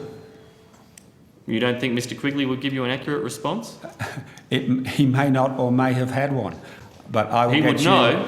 I will get you an accurate answer, Senator Birmingham, Mr Quigley could give you an accurate answer. and I will give you an accurate answer And the after, person who when I could answer give you the an question accurate answer on is sitting notice. immediately to your right. You could give the accurate answer right now if you chose to do so, Minister. As I've said already, just in case you're under any doubt for the third time... You're not taking questions on under the notice third tonight time, because you don't know Ms or can't McKenna, get the answers. the You're board, taking it on and notice because Mr you don't want to Quigley give us the answers. have my full support. And I repeat again, Why- every member of the staff of NBN Co, as a professional company, would have performance reviews at various stages. And I'll take on notice the specific question you've asked. Why won't you simply turn to your right, find out the information, and Senator answer the Birmingham, question Senator as Birmingham, you do you could have very any easily other do? questions? If you don't have any other questions, I'm happy to take put a range of questions to the Minister and NBN. The list of board appointments for the department indicates that Mr Quigley's term as director was extended until 2016. Can I just... No, I think it was reappointed, not Reappointed? extended, just whatever the formal words are. Indeed. Can I just check in this regard, is this a reappointment as a director on the NBN Co board, an executive director on the board, or was it I'll an defer to the extension of his exact legal contract definition. as chief executive? And I'll make sure I give an accurate answer. yep, just a moment.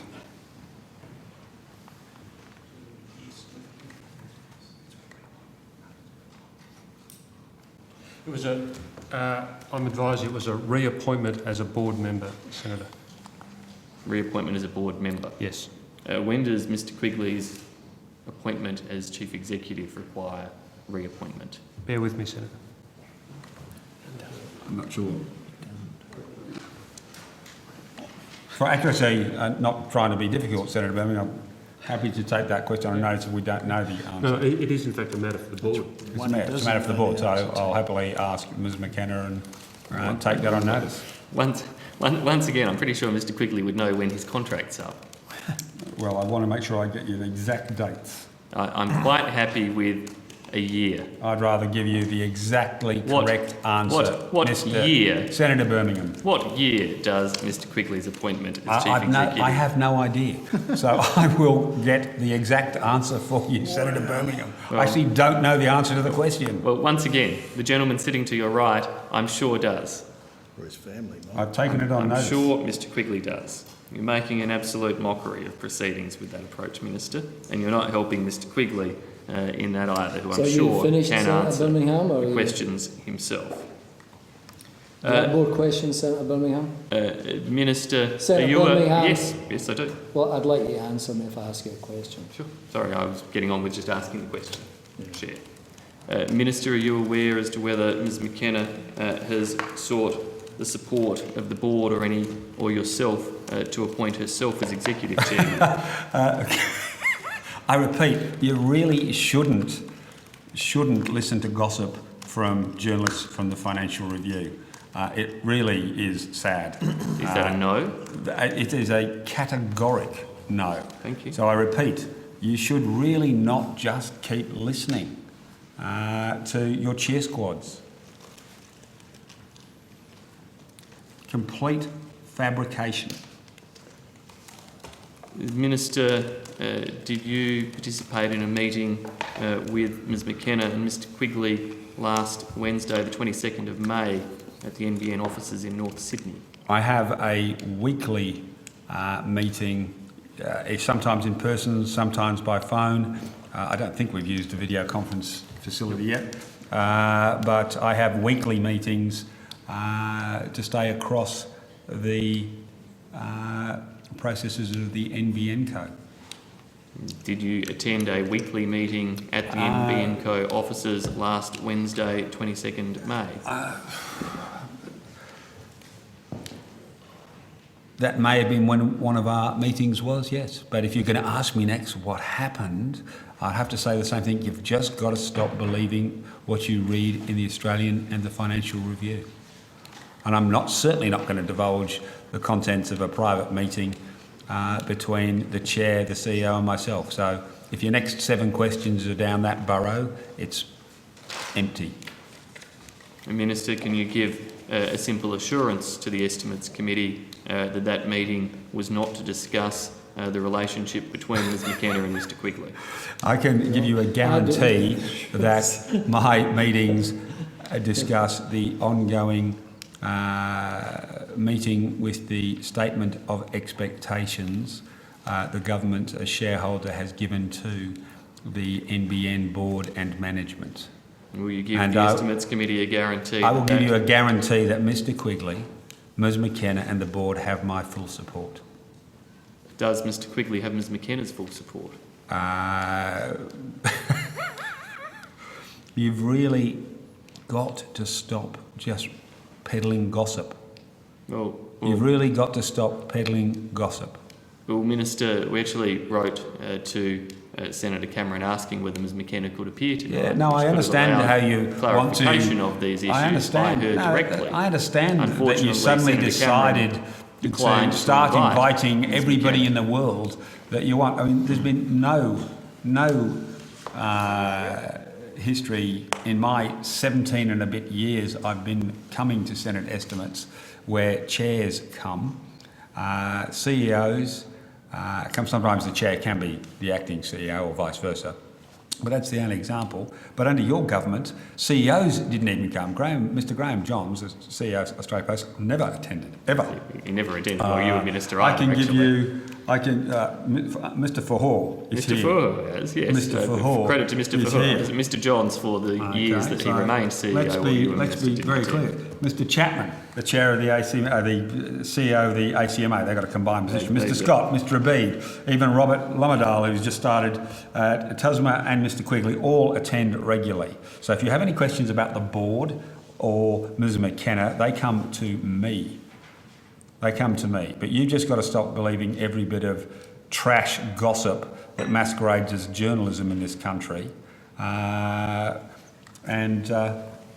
Would you like to ask about the NBN rollout? Anytime you want to chance your arm. Senator Conroy, can I, for the record, indicate that the committee made a decision in relation to the request for an invite, and the committee continued to apply what has been the long-standing practice that we do not have chairman of the board at this estimates hearing.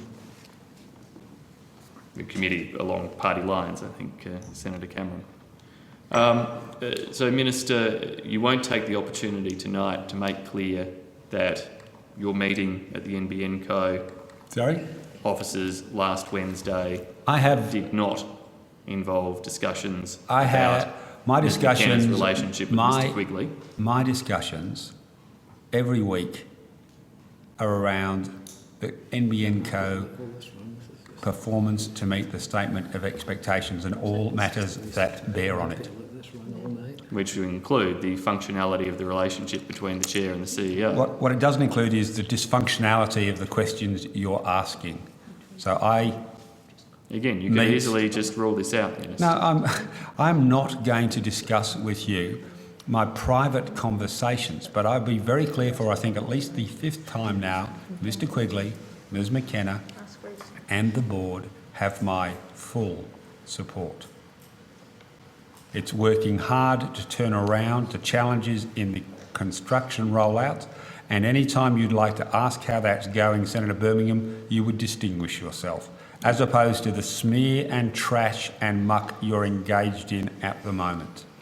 It is not your confidence that is at question here, Minister, and you've done nothing tonight to settle any of the issues. Don't try and put words in my mouth or anybody else's based on the trash you are spreading tonight. You have just attempted to put. You have just attempted to put words in my mouth, failure to answer and questions I will has not. done nothing I will not. to settle. I will not allow you to put words in my mouth and not respond, Senator Birmingham. Are we really clear about that? Are we really clear? You are not going to get away that can stop you talking when you want to talk, Minister. I'm well aware of that. I'm well aware there's nothing that will stop you talking when you choose. Okay, Senator Birmingham, thank you. Mr Quigley, could you now come back to slide 2, the brownfields activity profile.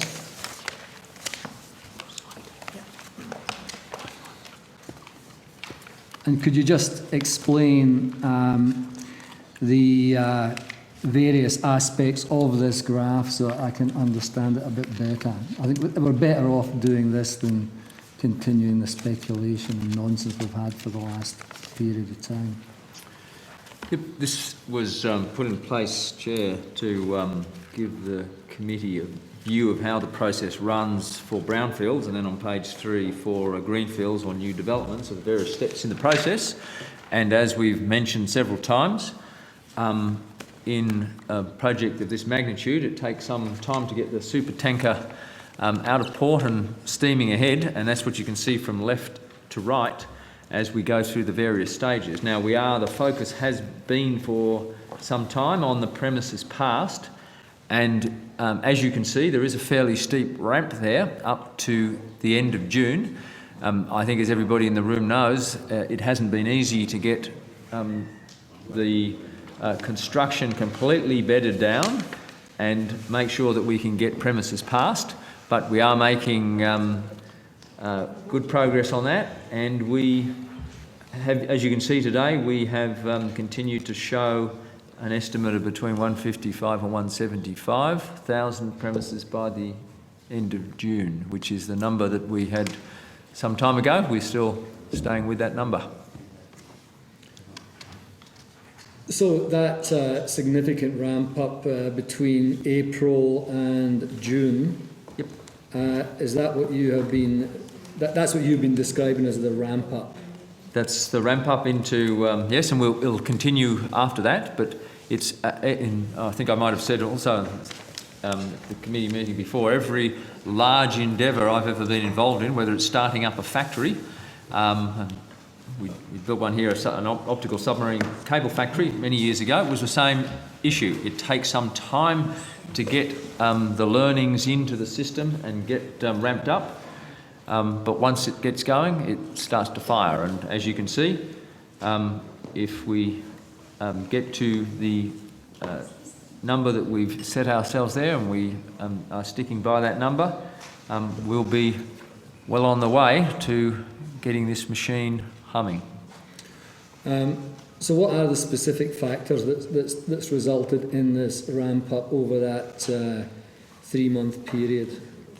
There's obviously been a huge amount of work that's gone into the preparation, and there's various stages of the civils works that go into doing the ducting. And I have, in fact, just a bit, I'm talking about the very last stage there. There's obviously a bit that precedes that where we do top-level design, our partners do a detailed design, Telstra remediation is done.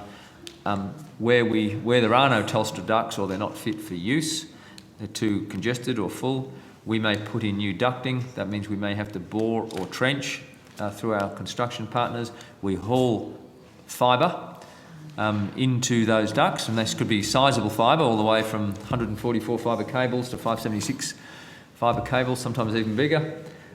You haul those, you splice them, you test them all, and then you bring the systems into activation. You have to have all of the electronics, of course, in the fan sites, and that's work that's not very visible because it happens in exchanges, but all of that work is there, and then you've got to connect the fan sites to the points of interconnect. That work is also going extremely well. So all of those things that have been going on in the background have all come together so that we can, in fact, climb up that ramp over the next few months. I was out at the rollout of the fibre network in Windsor, and I had a look in the pits, and the pits are pretty congested with fairly what I thought was decaying copper. Is that pretty typical? Well, it varies across the network. Some of the copper obviously is quite old, some of it's more recent, but yes, there's a variety of things you find in the pits. A variety of things. Yeah. I don't want to go there.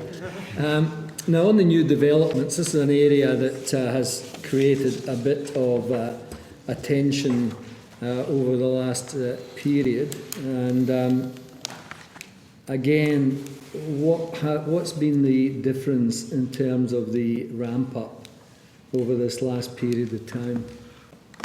First of all, if I could say, it was a tough job to do, the greenfields rollout. Anywhere in the country that a developer requested we go, and there's been a lot of work that has gone on to making sure we could meet the needs of the greenfields policy that the government set for us. And I'd say it's now humming along quite well. As you can see there, both the premises or lots passed together with the premises activated, you can see the ramp is really quite clear there. So we continue to work hard on making sure that everybody who moves into a new development has a service when they move in. That's a very tough job to do, by the way. Even existing suppliers, existing telcos can't necessarily guarantee that can happen, but that's a metric that we watch carefully. We try to make sure everybody who moves into a new development can get a service turned on just as rapidly as possible. That's good. And the take-up rate, this looks very impressive, actually. How does this compare internationally? This is, from all the benchmark we've seen, this is really quite dramatic. You might, Mr. Steffens might, he came across from BT, so he knows the European scene reasonably well. How would you? Yeah, I mean, we continue to benchmark internationally on a regular basis, and we only met with a colleague last week who, from the supply side, who was talking to many operators across the world. 15% is often seen as a very good take-up, and we're obviously substantially above that. So 50%. Sorry. 15. So that's typically seen as a very good take-up. Senator Cameron, I think the NBN executives are being far too bashful. I think I should add to the answer substantially. The take-up rate for fibre areas connected for 12 months or more is about 35%. For areas connected for 6 months more, it's around 30%. Comparing this to, say, ADSL when it was introduced. In 2006, the ABS found that 28% of households had broadband 6 years after its introduction. In other words, NBN Co has achieved with fibre in 6 months what it took 6 years to do with ADSL and HFC. In individual areas, Mr. Senator Cameron, the picture is even more remarkable. We're at 63% take up in Wollonga, one of our second release sites. You mentioned Wollonga before. And 64% in Kiama. I know, but at some point, Senator Cameron, you might think, no, it'll slow down. It'll slow down. But even in Senator Birmingham's home state, 63% take up in Wollonga. Kiama, 64%. And an area of Gungahlin, and we call it FSAM 6 of Crace, Senator Cameron, more than 46% of households in the footprint have signed up to take the NBN in just over 4 months. 46% in 4 months. In another area of Gungahlin, we refer to as FSAM 1, more than 34% of households in the footprint have ordered a service in under 2 months. 34% in under 2 months. And just to confirm what Mr. Steffens was saying, I was in Clayton last week at the opening of Cornings, who supply fibre, their new fibre manufacturing facility, scheduled to grow to 400 jobs, an extra 250 plus new jobs at this factory in Melbourne. And Cornings Executive Vice President Clark Kinlin made the point to me, and he went out of his way to make this point, that NBN Co's fibre take-up rates are world records. And allow me to just repeat that for Senator Birmingham's sake. NBN Co's fibre take-up rates are world records. And it's easy for any reasonable observer to see why this is. Fibre, Senator Cameron, is the best broadband access technology available anywhere in the world, and retail services on the NBN are available for comparable prices and in many cases cheaper prices than what is currently available on ADSL and HFC. So, Senator Cameron, Australians want this service. They want the best broadband access technology available, and they want it at the prices available on the national broadband network. On the on the take-up rate, so guys, a bit of quiet, please. On the take-up rate, is there an expectation that once we have more competition amongst the retailers and packages of services available, that will continue to attract a higher density of take-up rates? Well, look, I think the thing that's relevant is not all players are in the market yet. I think even Optus are really just beginning to do some serious marketing. Dodo have not yet entered the market, and TPG have not yet entered the market. And Dodo and TPG are two of the, would be, if you like, the cut price companies in the past. So there is more competition to come on the national broadband network. But I think if you looked at those prices comparisons that were there, I was going to get to that. Yeah, no, I think I don't want to steal Mr. Quigley's thunder or anybody else's, but I'm on a roll, so tough. But I mean, if you look at those prices on average price per gigabit per month, you can see that NBN's products are cheaper than ADSL products, even into the higher usage 100 gigabit per month packages.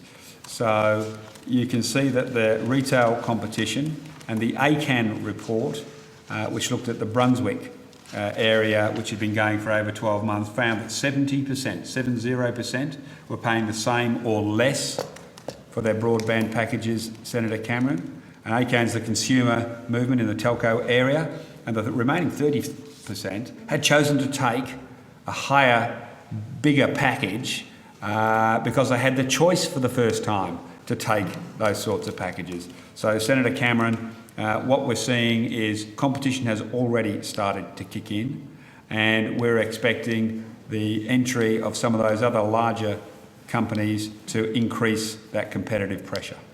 In some of the more mature NBN markets overseas, I'm not sure, Mr. Stephen, if you're the person I need to talk to about this, but the packages that are in place are packages on, as I understand it, news services, television, apps, all sorts of, a whole range of issues, health support, a whole range of issues. One of the things that has been exercising my mind, and I'm not sure whether you want to deal with this, Senator Conroy, is that it will create another significant source of competition for the existing media players. And I'm just wondering if the over-the-top reaction from some of the existing media players towards the NBN is nothing more than vested interests. Look, I do hear that said occasionally, Senator Cameron. I think, frankly, their action for the Australians is purely ideological bile. They're opposed to government enterprise. They're opposed to the concept of a natural monopoly, though they haven't minded Telstra having a natural monopoly on copper for 100-odd years. To be fair, I think the former CEO of Foxtel always had the view that Foxtel would be one of NBN Co's biggest customers. But yes, there is no question that other internet protocol TV companies would possibly come into play. Fetch TV are a company already established in Australia. But no, I think, to be fair, I suspect it's more to do with ideological prejudices than other issues. Thanks, Senator Conroy. What we'll do now is I might explore this a bit further, but we will suspend till 9:15. Just remind senators that there is a committee meeting to deal with some legislation committee work. Thank you. 9:15, return.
Senator Birmingham. Thanks, Chair. Can I go to the rate of rollout for the fixed wireless service? And can you give us an update, please, on the extent of construction in the fixed wireless service to date and how that is tracking against targets? Yep, the fixed wireless service has. I probably should just describe what the build is. There's obviously there's different components of it, as you would know. The first step is you have to obtain spectrum. Then you have to locate a site on which, after you've done the planning, locate a site on either which to build a tower or to use a tower that already exists. We call those either brownfields towers or greenfields towers, and the rollout is a mix of both. And then, of course, there's getting all of the equipment onto the tower, there's getting all the centralised equipment and getting all of the links back to the same points of interconnect that are used for the brownfields and the greenfields rollout. And a bit like in brownfields, all of that comes together, can come together at the end. So it tends to go in waves. You do a set, then you move on to the next one. So we're expecting to see that come up substantially in June, as we're seeing in brownfields. Greenfields tends to be more on a regular basis. What we're going to see is an increase in as we get towards the end of June. Okay. Now, as you probably will well appreciate, Senator, we have had some issues with tower locations. It hasn't always been easy. What we're discovering all around the country is the process of putting up any new tower, and these are exactly the same towers you need for mobile services, is quite a task. It's not like it used to be. It's much more difficult than it was when the original towers were put up for the first and second generation. And if you're grateful you're not having to put wind turbines on top of them. I can imagine. So that is the issue. The other thing that we have to deal with in fixed wireless area, it's while we had issues with the databases of numbers of premises in rural areas where the fixed wireless goes, those uncertainties in the databases for counting premises is exacerbated in rural areas. They're less accurate in rural areas than they are in urban areas. So the number of premises, when you put up a tower and you cover, that is subject to some variation. So, but those two effects, as well as the fact that you do have to think about interference issues, you do have to think about vegetation issues. The fact is, radio technologies are somewhat less certain than fibre. So are you able to give the committee, please, the most recent data, whatever the reporting date is that you can apply that to, of the number of premises you believe to have covered, noting the certain areas of doubts that you indicated, but the number of premises you believe to have covered by wireless and the number you believe to have connected by wireless, please? Okay. So, in terms of the total number of premises covered, I think at the last month we were around about a little over 17,000. 17,000 covered as at the end of April or something? Yep. Okay. And connected? And activated, I think we're probably around 1,700 or so at this stage. Okay. Very good, thank you, Mr. Quigley. And what are the current targets for coverage by end of June? We in terms of targets, what we're now doing, and I think we explained this to the committee before, is we're looking at, because of the issues that I've just talked about, it is the case that sometimes when you go to put a fixed wireless service in, and certainly Mr. McLaren, our CTO at the end of the table here, can tell us a little bit more about that, but even a site that you assume, a premise that you assume that you can put a fixed wireless service on, when you get there you find that you actually can't get the performance that you expected to get because your radio technology could be due to vegetation, and then you have to say, we're going to have to serve this premise with satellite service. So do you want to elaborate, Gary? Certainly. So just for Hansard, Gary McLaren, Chief Technology Officer. So with fixed wireless, we clearly work to be able to make sure our product achieves its objectives. 12 megabits per second is what we're selling now, but it'll very soon be upgraded to 25 megabits per second. So we need to make sure that all of the signal strengths are available to be able to make those services work to that standard. When we go and put an installation into a premise, we obviously check for that signal strength, and we have always expected there will be some areas, mainly due to vegetation, trees and the like, that will cause those installations to not be able to pass through that qualification step, and we'll have some that will not be able to fulfil. Now, we are seeing that being slightly higher than we would have originally expected. We believe that could be because a lot of our services are currently in the Ballarat region, which is a region that is in Victoria. On the Great Dividing Range, it's heavily forested, and there is quite a lot of forest and vegetation that we're dealing with. So it is slightly higher than that, and that is meaning that we are having to basically take that order and park it for our satellite service when that's available to be able to deliver those services. So that's what Mr. Quigley was referring to in the terms of being able to service the premises and some of the uncertainties around that. So for that reason, Senator, we are now tending to look at the combined satellite and fixed wireless together, because we have to have some flexibility between those areas to make sure we can serve everybody. I can appreciate that, Mr. Quigley, but I mean, you've given me an indication at the end of April you'd covered around 17,000 premises. The revised corporate plan indicated that by the end of June you were looking to have a coverage of around 320,000 premises by wireless. No. No? No. That's probably what number you may be... Sorry, wireless and satellite. Yes. I apologise. Wireless and satellite. So what will the coverage for wireless and satellite be, and how does that, of course, apportion as best you can, noting you're giving a figure of having covered 17,000 by wireless? How will that apportion by June 30 to the wireless target? This is one, Senator, in which I think we would be better to wait till we get to June to report on what the actuals are. It's a bit like greenfields, by the way. It's dependent on parameters which are very difficult for us to control. So I think in the case of, all I can say to you is we're working hard to make sure that anybody who's needs a service, given the limitations that we got on the interim satellite at the moment, we try and fulfil the service. But I think it'd probably be better in their circumstances to keep giving you the updates, and we will report obviously at the end of June what that mix is between wireless and satellite.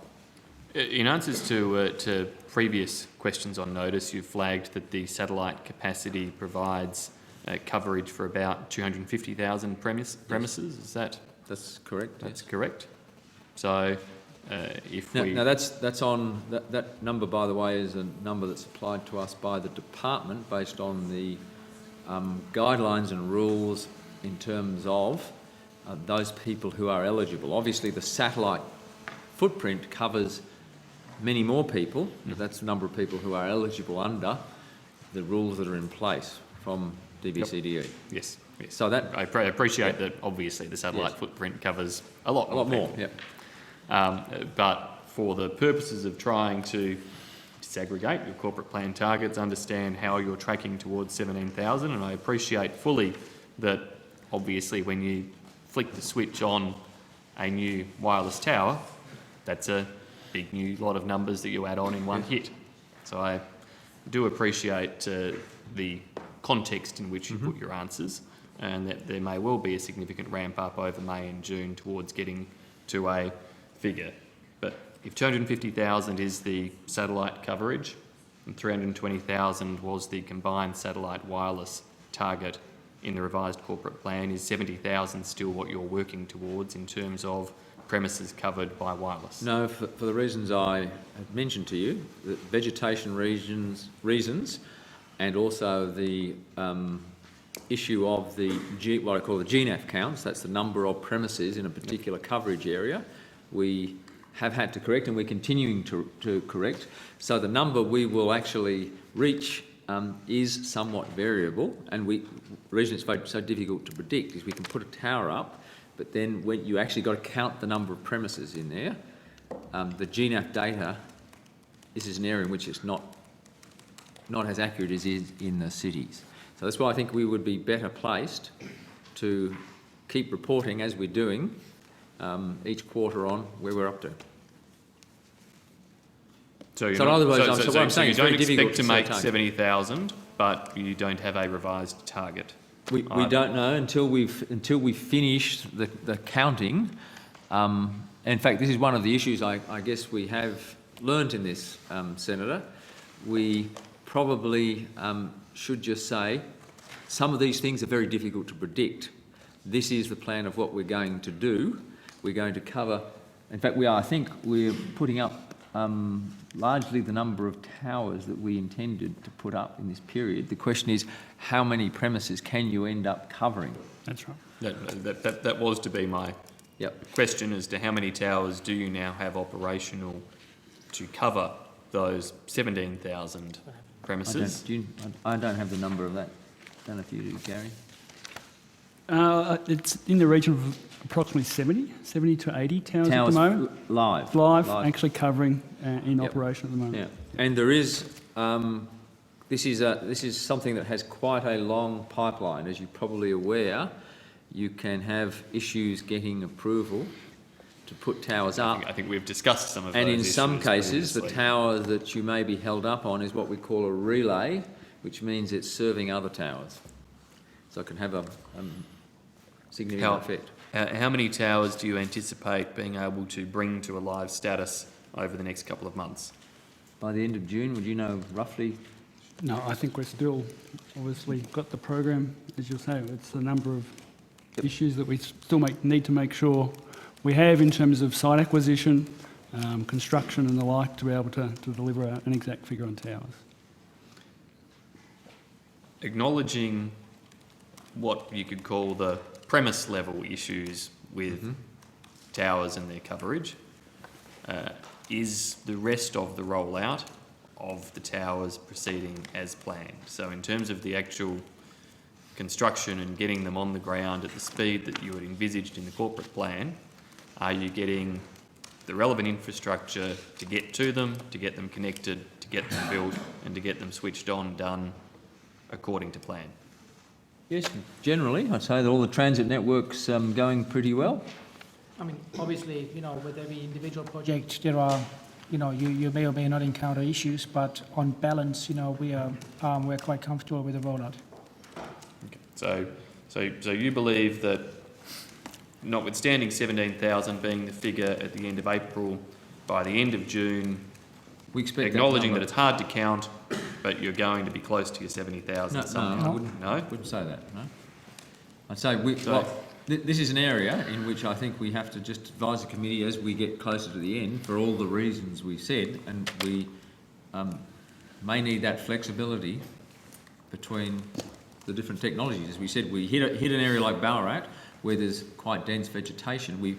What we put as the first priority is make sure we can give people a good service. So this isn't a best effort service. This is when we say we're going to put a fixed wireless service or a satellite service, we want to make sure that we can provide them with 25 meg down, 5 meg up at the Ethernet layer. How are you going to address the issues that these complications you're facing in terms of dense bushland, etc., will have on the nature of your build? Will you have to build more towers to address the gaps, or will you have to erect, or you have to put more people on satellite? We've got a variety of technologies that can be used. Obviously, 3 technologies we're using, which is fibre, fixed wireless, satellite. We have the boundaries are obviously, as we've talked about, quite difficult to be quite precise about at this point in time. So it could be that an area that we anticipated doing with fixed wireless, we may have to do with fibre. That's a possibility. But in terms of the experience at present, as you are now switching on and finding that you're not covering the number of premises you had hoped to cover from a tower that you switch on, the solutions for those premises might be fibre, depending on their locality, Yes. I imagine. It Might be be satellite. Yes. How does this change the cost and configuration and metrics for the project overall? Don't expect it to have any significant effect overall on the project. The satellite's always been a flexible number. 7%'s always been 3,443. There's always been a movement there simply because it's impossible to actually estimate. So the 7%'s usually talked about as 3% satellite, 4% fixed wireless, but also the other way around too. It moves just simply because of the metrics that you've just been talking about. It's the nature of radio technology, largely. There is a capacity to the interim satellite, though, isn't there? There's a capacity to every satellite, but you're actually going to hit up against the capacity on the interim satellite, won't you? Our planning basis, of course, is on the long-term satellites. We are getting closer to mid-2015 when those satellites will be in orbit. Now, your March media release in terms of the March quarter, I should say, rollout update, the media release that went out with your March quarter rollout update indicated your fixed wireless coverage in terms of premises or lots as being 17,300. So in April, no projects came to completion? Yes, that's the, as we said, the nature of it. You're doing a bunch of them, they get done, and that's what we're saying. It will increase by the end of June, but it's relatively static for a month or two. Can you give me any ballpark estimate of how much it will increase by the end of June? No, well, I think we can advise that when we get closer to that date. Well, it's not quite as simple I appreciate... It's not quite as simple as flicking a switch, Senator Birmingham, is the point that I think is being made. I'm quite confident it's not, Senator Conroy, and I'm being very understanding of Mr Quigley's... I'm being very understanding of Mr Quigley's explanations as to why... They're good, yeah. Press the switch, but no one was connected to it. Press the button. No one was connected to it. Press the button, Senator Joyce. Plenty of switches and buttons. Order.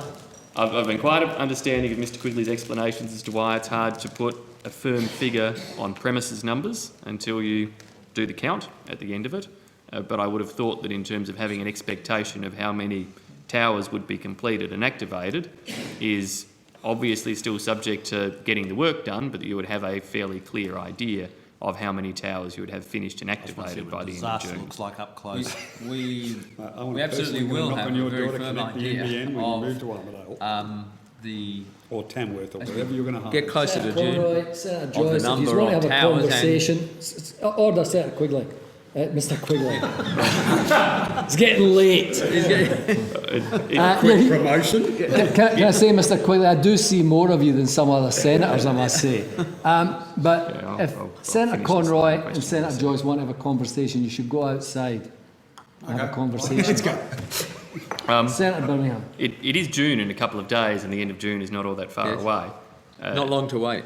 Not long to wait. Not long to wait, although I would have thought you'd know by now how many towers you might be switching on in the next 32-ish days. Yes, I think, and that's why I think what we can say is there's going to be a substantial increase from the March number to the June number, but this is one that is very difficult to make predictions on. And as I said, we probably, I think as we go forward, we'll be less inclined to make predictions on, given the uncertainties that we've now found in the build. Have any been activated during May?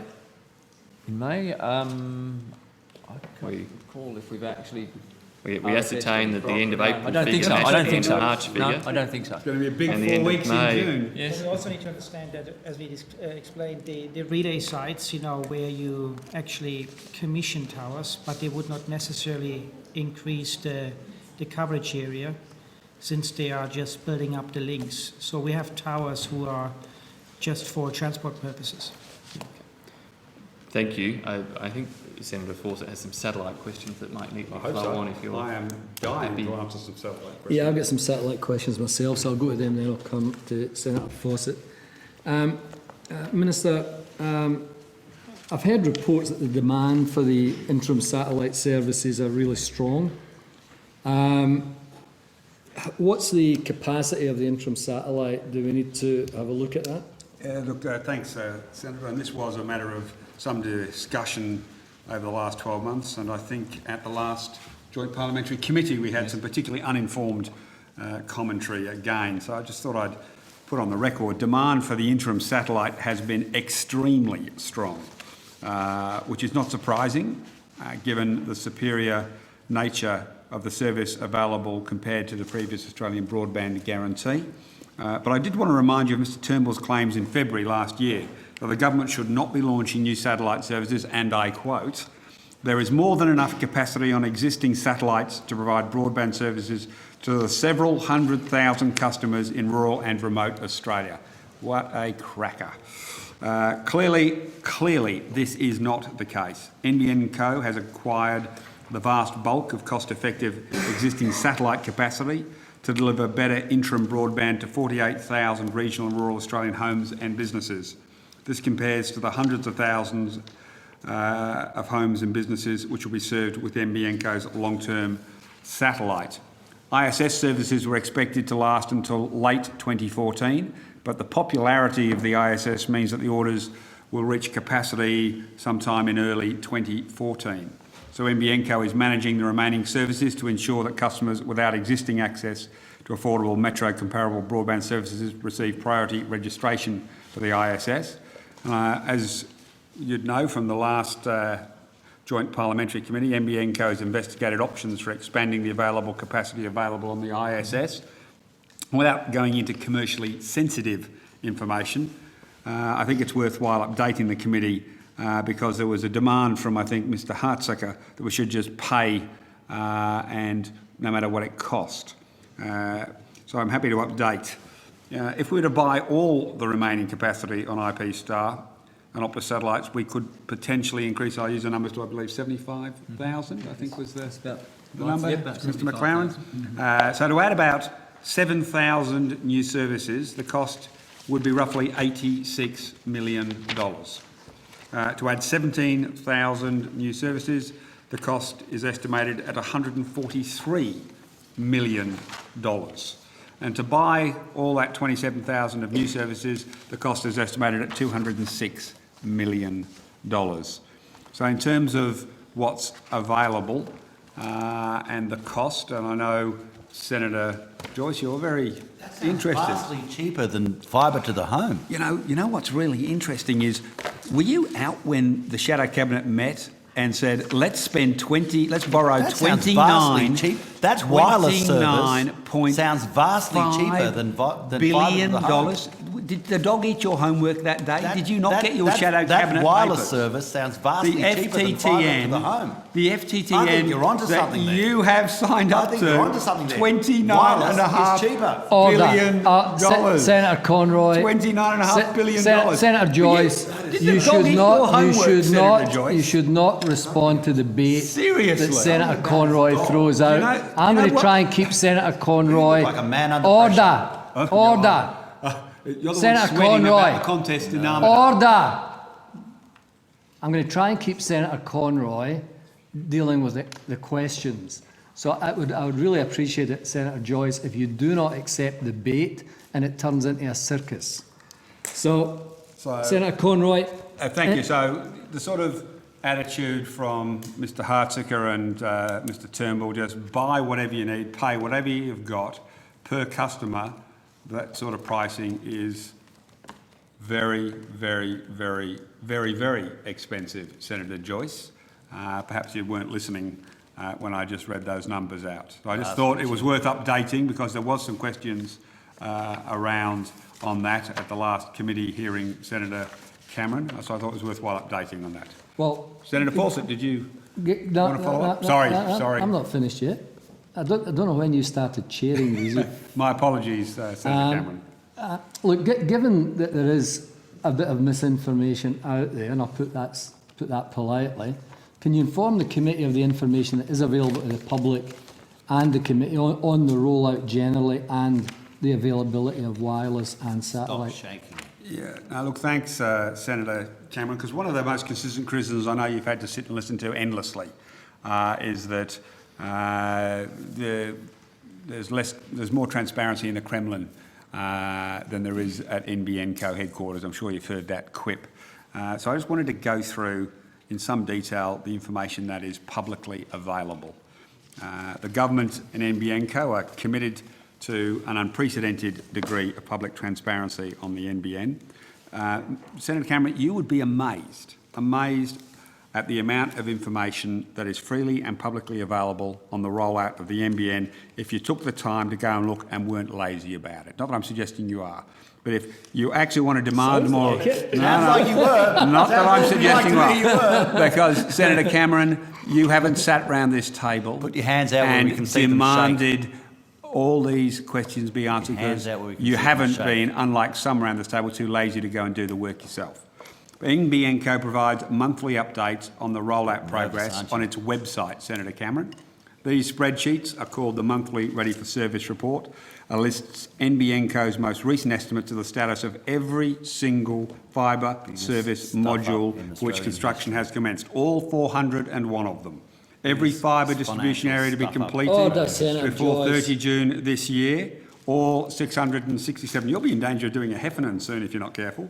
Every new development up in Australian for which history. construction has commenced, all 861 stages, and every fixed wireless site under construction, 92.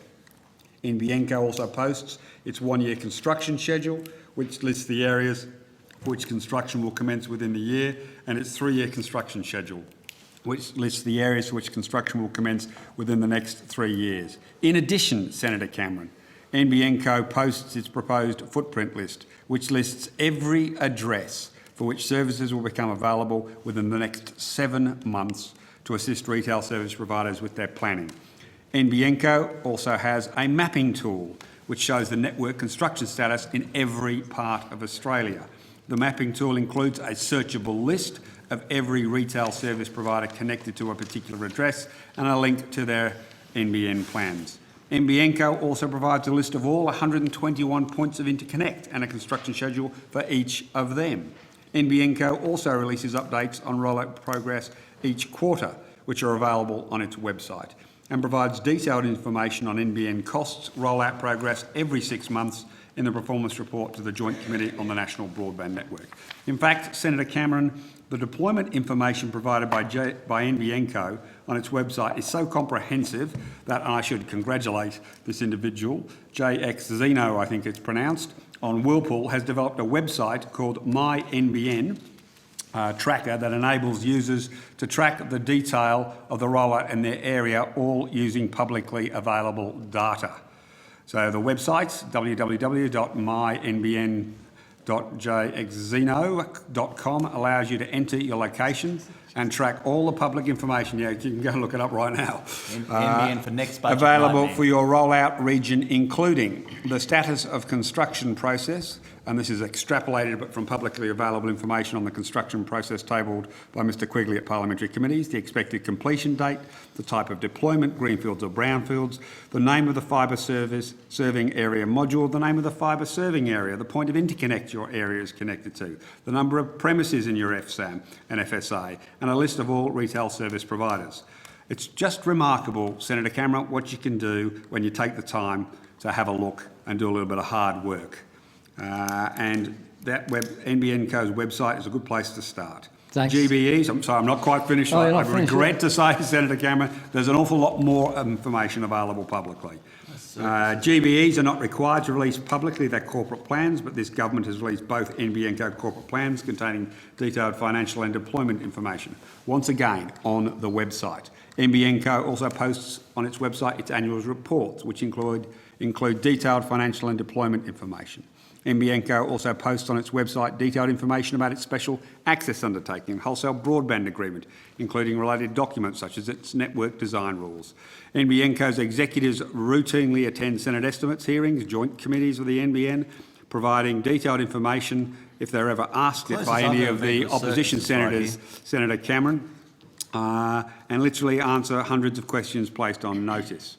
At the last joint parliamentary committee in April, Mr Quigley detailed the cost per premises passed, connected, a detailed breakdown of capital expenditure, including contingencies, a detailed breakdown of operational expenditure, detailed information on pricing, usage and take-up, and detailed deployment information across all stages of the construction cycle. And finally, Senator Cameron, unlike most incorporated government companies, NBN Co is subject to the FOI Act and releases information under this Act regularly. And also available on its website, the Board Charter, the Audit Committee Charter, Communications Committee Charter, etc., etc., etc. Chair, there is a wealth of information on NBN out there freely available for all to access. Could I, however, just before I finish, apologise to the monster for saying gigabit instead of gigabyte. I really did find it awful to be described as Mr Cobb. He'll understand. Okay, thanks, Senator Conroy. Not quite the Kremlin. Senator Fawcett. Thank you, Chair. Mr Quigley, could you update the committee on your negotiations with the ITU and other commercial providers about your 4 orbital slots? I may pass this one to Mr McLaren.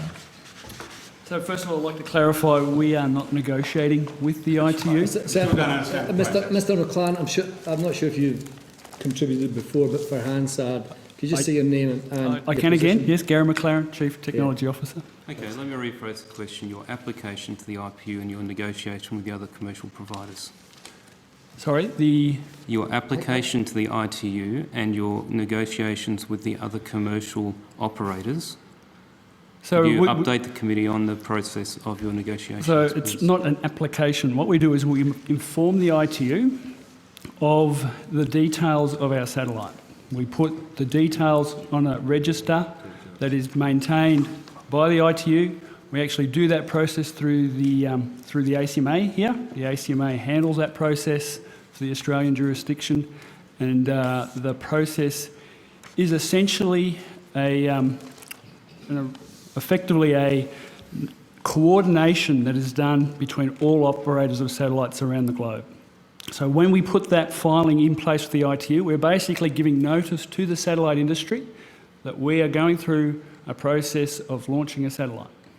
Now, we have done that back into 2011. We started that process. We have updated the ITU, as is the normal process, at many steps along that process. The latest one was in earlier this year. We put what's called the Resolution 49 data into the ITU, and that's essentially telling the satellite industry that we now have passed some critical stages in our satellite development. We have passed what's called critical design review for the satellite. We have arranged a launch service provider. As many people will be aware, that we're using Arianespace as our launch service provider. We've put that information into the ITU. That puts again the global satellite industry, effectively gives them notice that we are now moving to a real satellite. We're not a company that has just got a proposal for a satellite. We have a genuine satellite that we are obviously planning to launch. We continue to coordinate with the relevant operators. The coordination is around the frequencies we use, the actual RF frequencies, to make sure there is no interference with any other operators in the vicinity of our satellite, and that is progressing well. We have no problems with that. The ITU will be updated as we go through this process, but the actual final notice to the ITU only happens when we have actually launched the satellite and it is in operation. Okay, my question goes specifically to your coordination with other operators, particularly around the frequencies. Can you give us your schedule with dates on your milestones that you're anticipating having agreement from other operators for your gateway frequency and your upload and download frequencies? So we have completed much of that work already with the local operators, particularly the Australian operators. We are continuing that work with other international operators. The exact schedule is something that clearly is worked through a range of meetings that are held in many different forums around the world. They're obviously done in international locations where many operators meet on a regular basis to share this type of information. And those meetings extend over a period of years, and we're already well into that process. That's not the question I asked, Mr McLaren. I'm interested to know what is your time frame that you need to reach agreement in order to meet your launch date? There is no... Just decommissioned one of their satellites without ever getting final agreement from everybody. I'm not sure what you mean by agreement. We are not negotiating any legal contract of any type with any other operator. Okay, satellite operators I've discussed this issue with talk about the design... Satellite operators, there's only one that you could be referring to, but keep going. Just keep going. The process of both antenna design and also frequency selection, particularly antenna design, is closely related to the slot, the orbital slot, which has ended up being decided on, as well as your ground segment location. So how many design configurations is Loral holding open for you, pending your final decision on the location in terms of slot and frequency allocation? We have, as I just said before, completed our critical design review. We have a design for the satellite that we are now proceeding with. Is it still correct that there are 4 slots that you've indicated to the ITU that you're interested in using? In our filings, we have given notice of 4 slots, exactly. But at this point in time, you don't know which 2 you will end up using for your 2 satellites? We certainly do know which 2 are our preferred slots. And that your is preferred slots, but you don't know if they're the ones you'll end up actually using?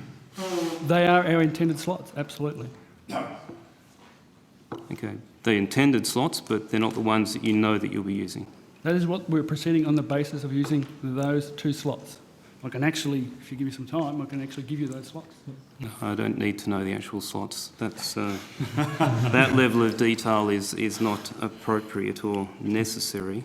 The issue is that if you haven't actually firmed up the slots and your antenna design is locked in and you need to use a different slot, what is the degradation in performance for the satellite, or what is the cost of holding open the antenna design prior to launch until you've firmed up the slot? We see no reason why we'll not be able to use the slots that we're proceeding with. Can you table for committee any advice from your satellite provider to that effect? Because that's different to the advice that I've received from other providers, plural. Sorry, from our satellite provider being who? The person you're contracting to build and then launch your satellite manufacturer. Yes.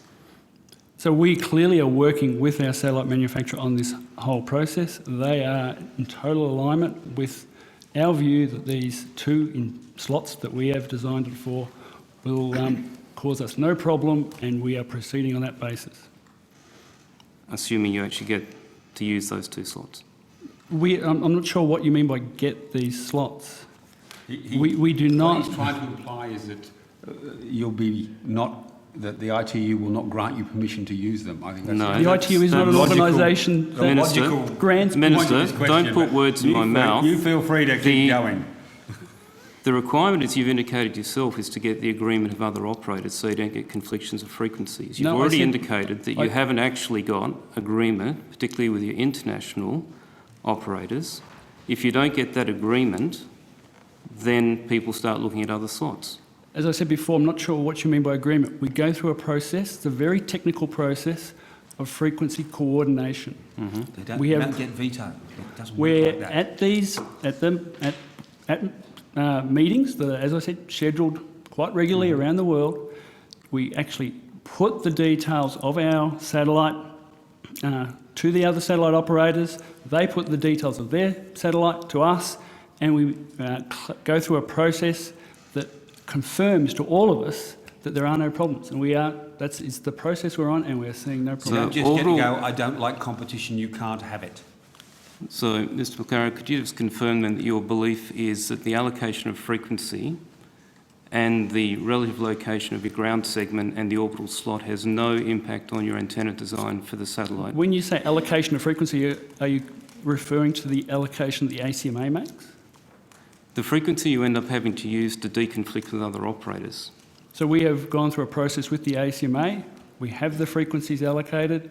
We have organised all of the frequencies that our ground stations are using. Okay, no further questions, thanks.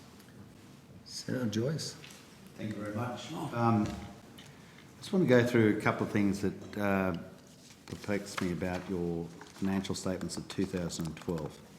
Your total revenue was Did you really just put close, this press release out just on the close 7th to of $2 April? million. The National Is that Broadband correct? Network. You only earned $2 million for the 12 months to the 30th of June The 2012? NBN is truly the National's broadband network as it has been lifted straight $2 from million. the I 2005 noticed page that Research Centre's position paper, Your travel costs, written by you. your travel it's your costs press for that release. year was 6 times what you earned in revenue. Sorry, is it a question there, Senator? Yes, is that It's an infrastructure bill. So if you've got Got to build the infrastructure first. If you've got, what has been your telecommunications revenues thus far this year? Is it? Thus far this year or in the last report?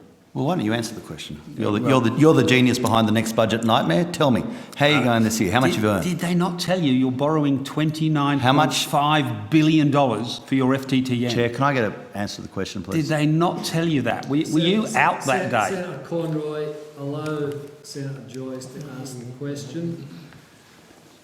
I noted in the last year's financial statements that the telecommunications revenue is just shy of $2 million, yet the travel expense is in excess of $12 million, 6 times actually what you've earned.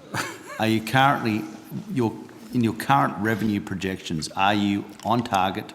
Yeah. What is your current revenue projections year to date as we speak? What I can tell you, Senator, is we're slightly ahead of our revenue projections.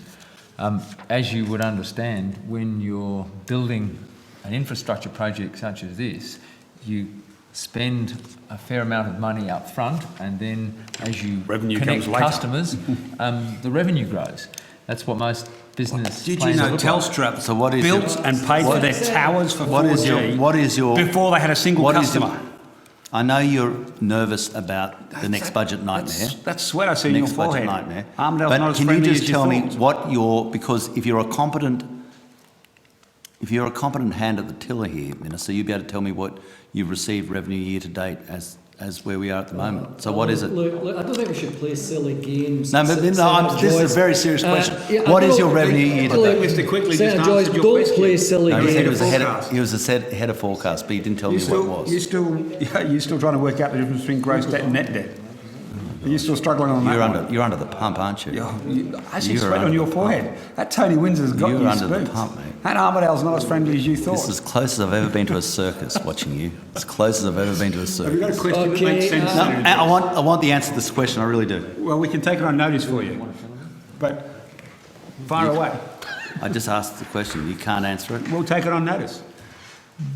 So you don't know the answer? We'll take it on notice. Last year I noticed that you had close to $750 million in cash and equivalents. Do you still have, what is your current cash and equivalents that you have on hand? Why do you have so much cash and equivalents on your balance sheet? Currently have around 1.5 billion cash on hand. Why? And that is something we are discussing with the government to optimise that in terms of looking at the usage and the equity injection. So that's going through a process at the moment. Why do you need so much cash in the balance sheet? Well, that's, as you said, a question that we're discussing with the government at the moment.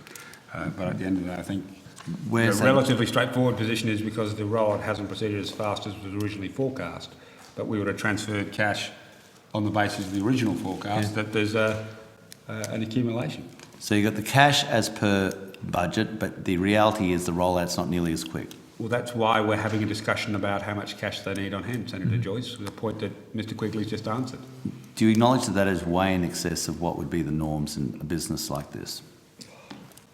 No, I think for an infant, no. I don't think anyone's built a national broadband network in the way we're doing like this before. No. On that point, I agree with you entirely. But you said in your press release this was your idea. No. Now, you said it's the where national have you got that money invested? broadband network. Where have you got that money? It's the nation's money. Where have you got the nation's money invested? The nation's money. That we've got in a variety of banks. Yep, they're all AA+ rated. You can. What sort of return are we getting on that? I'd have to take that on notice. I'm sure Mr. Quigley doesn't have it handy. would it be the case that currently the return you're getting from your money invested is probably in excess of what you're actually earning from the company? In terms of revenue? Yeah. Yeah, almost certainly, yes. So you're making more money as a bank than a telecommunications company at the moment? That's what happens when you're doing a start-up infrastructure project, Senator Joyce. You are a genius. This is going to be a Give the man a beer. answer, mate. So Give the man a beer. He's a genius. You should take up accounting. Now, in any other business, you get to a point where if you believe that your costs are vastly ahead of your realisable value, you'd have to book an impairment, wouldn't you?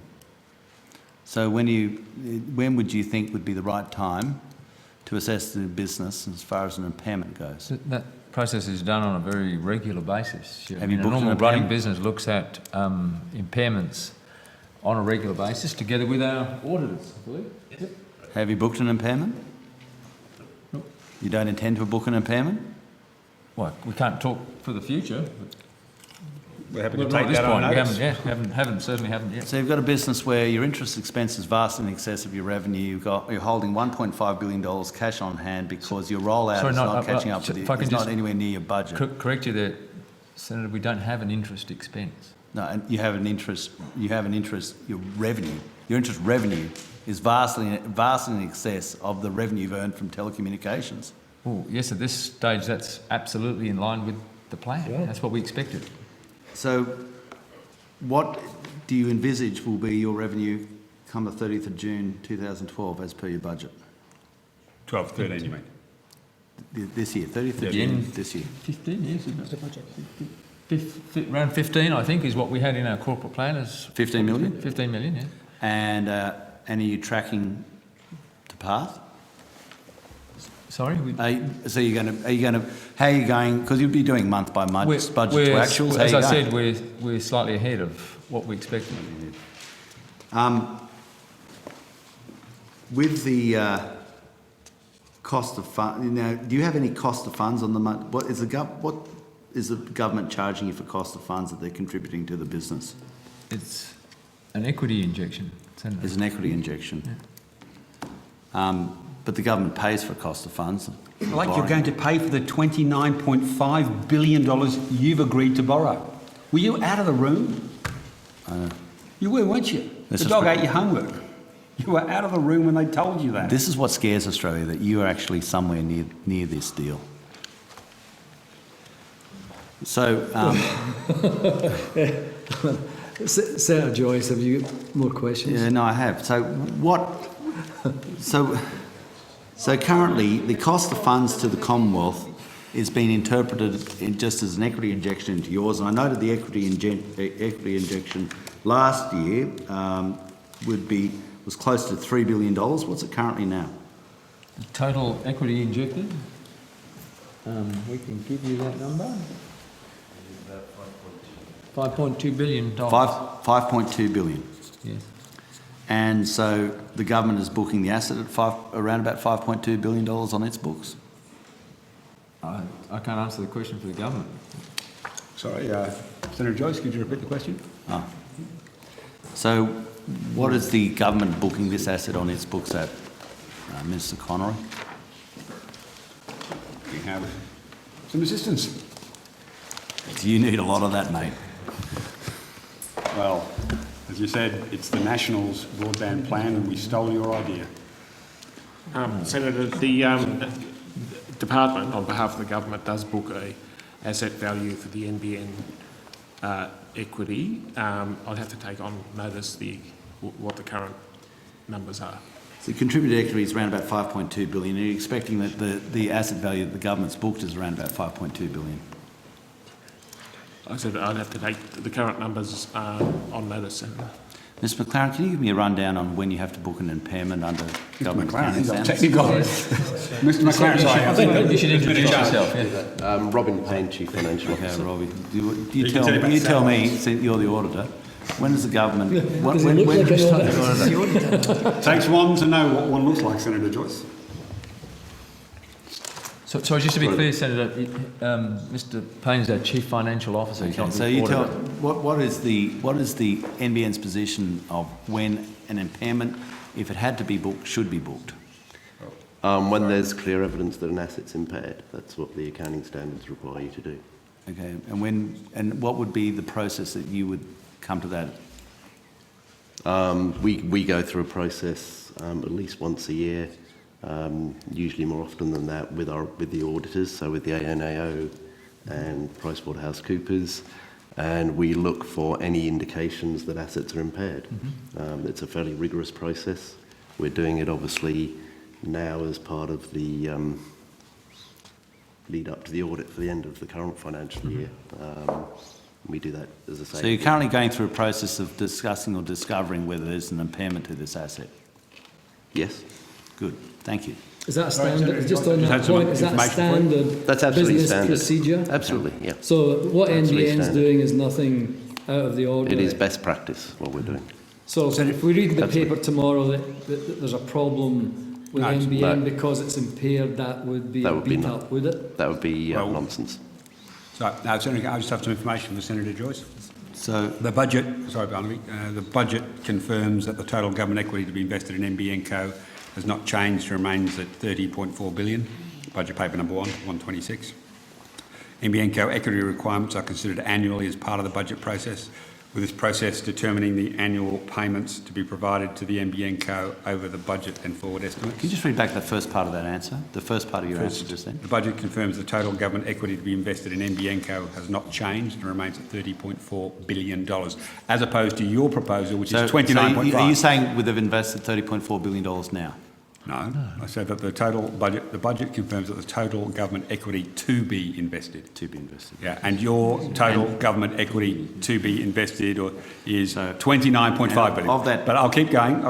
Genuinely, That's because NBN Co equity requirements are considered annual. This is just the process, so we're clear. As part of the budget process, with this process determining the annual payments to be It's provided. not actually the question I'm asking. It's a babble that you're giving it. No, I'm giving you facts. So, for the NBN Co, the government expects to invest 2.6 billion. When do you expect the process of Can I discovery? finish my answer, Joyce, Senator let the Minister Joyce? finish his answer. But it's not a question I asked. The Well, just government let the expects Minister to finish his invest answer. 2.6 billion in NBN Co in financial year 2012-13, compared to the 4.7 billion forecast at the 2012-13 MyEFO published in October 2012. NBN Co's projected capital and operational expenditure will be lower than expected in financial year 2012-13 and 13-14, with only a minor impact by 2014-15. No, I was just giving you some facts. Are you scared of? I'm finished. Are you scared of Senator inquiry? Joyce, I'm finished, Senator Joyce. We all defer to your genius. I have a question. Question then. Okay, so when do you, in the discovery of the impairment of an asset, at what point in time do you expect to come to a conclusion on that before the finalisation of your end of year statements? As I say, that's a process that we review usually 2 or 3 times a year with the board and the audit committee. So they'll do that in the Has normal course that of business. board and audit committee met for that process at this point in time? They haven't met to approve the 30th of June 2013 accounts, no. When do you expect to have that meeting? After They did for the last They did for the last set of yes, accounts. absolutely. But It's an for the current regular set, process. they haven't, Oh, the year hasn't because we haven't finished the year yet. So probably after the 30th of June, is that a good guess? Yes. And And I'm not an accountant, and I knew that. Give me your own version of what your process will be to discover or otherwise whether there has been an impairment to the asset of the $5.2 billion you've contributed thus far. Will you be looking at budgets to actuals? Will you be looking at rollout? Will you be Yeah, we look at a whole variety of data. We look at. And you're happy at this point in time, because I'm going to put you on the record, you're happy at this point in time everything's tracking? Personally, yes. Okay. And you put your reputation on it? Mm-hmm. Good. What about you, Mr. Quigley? Are you going to do it? Going to do what, sir? Are you quite happy at this point in time that there's no requirement for any impairment of the asset? No, we go through a process regularly. The last one we went through to submit to close our books, we looked at asset impairment and we came to the conclusion, together with our auditors and approved by the board of the company, that there was no need to impair any assets. Mr. Quigley, the last time I saw a look like that was Dr. Ken Henry, so don't worry. To be fair, Barnaby's actually asking questions about Senator Esmond. He deserves congratulations. Your trade and other payables at this point in time is what figure? Oh, what, sorry? Your trade and other payables? I'd have to Currently take that on in notice. your I don't know it liabilities. off the top of my head. I beg your pardon? I'd have to take that on notice. I don't know it off the top of my head. With the just on a question is, how many people have you actually got connected up in Armidale now? I can probably find that for you, Senator. Just hang on one moment. Take a break. You have to, there's 4 or 5 different... yeah, the problem is... add them all up. I think it's well past 1,500, heading towards 2,000. 6,000 people. So it's tracking on it, but I haven't seen a count recently.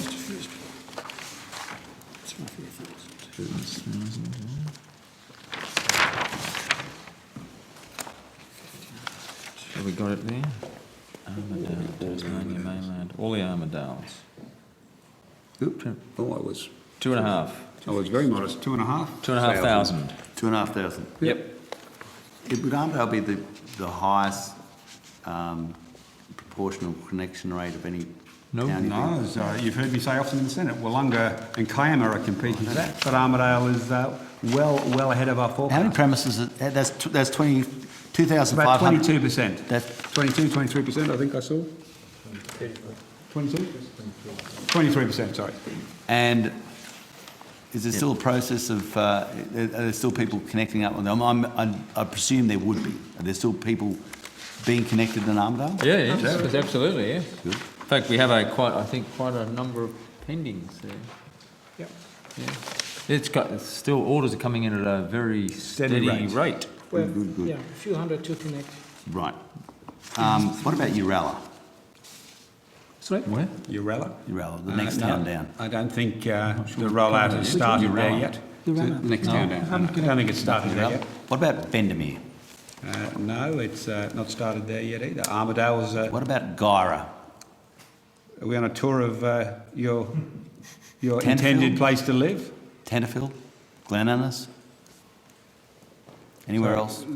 Our sites are well listed and you can... What about all of these Tamworth? up. There's a big town. What about Tamworth? How many in Tamworth? Would you like to go onto the NBN Co website? No, I just want to know how many you got in Tamworth, because that's rather... We have a number of fixed wireless customers around Tamworth. I'm not sure if we have a break now. Tamworth, we haven't started fibre in Tamworth. But we have a number of fixed wireless how many customers. have you got in Tamworth? Fixed wireless customers, we have some. I'll take that on notice. Have you got any? The rollout hasn't started in Tamworth. So none in Tamworth? Well, there'll be more customers on the NBN than there'll be on your $29.5 billion FTTN. So you got none in Tamworth? We haven't started to build there, Senator Joyce. When you talk about derivatives and financial assets, what are you currently holding in derivatives and financial assets? They relate to forward foreign exchange contracts we have, hedges against some of our large US dollar denominated contracts, such as the satellite purchases. What price did you hedge at? There are a variety of prices, obviously. Can you give me a scope? What's the average price you've hedged at? What is the average price you've hedged at? We'd have to take that on notice, yeah. You don't have any idea about the average price you've hedged at? Well, we've entered into these hedges over a period of a couple of years, so it's quite an extended. So your coverage is for what amount of money? I probably can give you that. I think we've got about 800 million open at the moment. 800 million open? Roughly. Cost of a couple of satellites. 800 million. And at what point in time did you start hedging that? I'd have to take that on notice, but it's... You haven't... We're in good shape in terms of our hedges, are we not? Overall, yes, have we not hedged? If we had not hedged, Senator, we'd be paying out a lot more money for the same assets. So the hedges were, in fact, well-timed and well-placed. But by the way, we don't... if I can be absolutely clear, we don't speculate on exchange rates. We hedge when we think... So you're in the money... We have a need to hedge, we hedge. So you're in the money at the moment? Well, if I can repeat, we don't speculate on that. We just hedge when we believe we should hedge, and we've got a process that's been agreed with the board. We're just not into trying to guess what exchange rates are. Are you still in the process of hedging at the moment? When we have major contracts, yes. We would hedge. And have you rolled out of any of your previous positions and made money on the deal?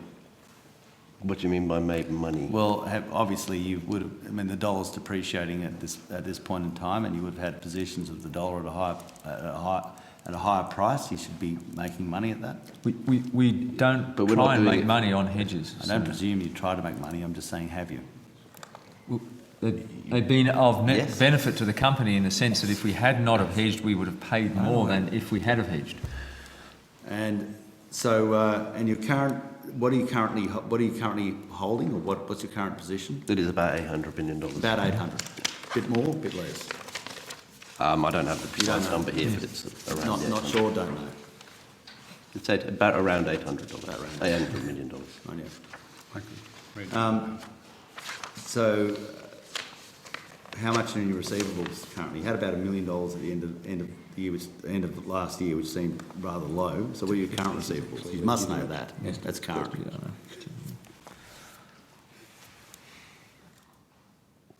I don't have the number. You don't know off the top of that my either. head. No. You don't know?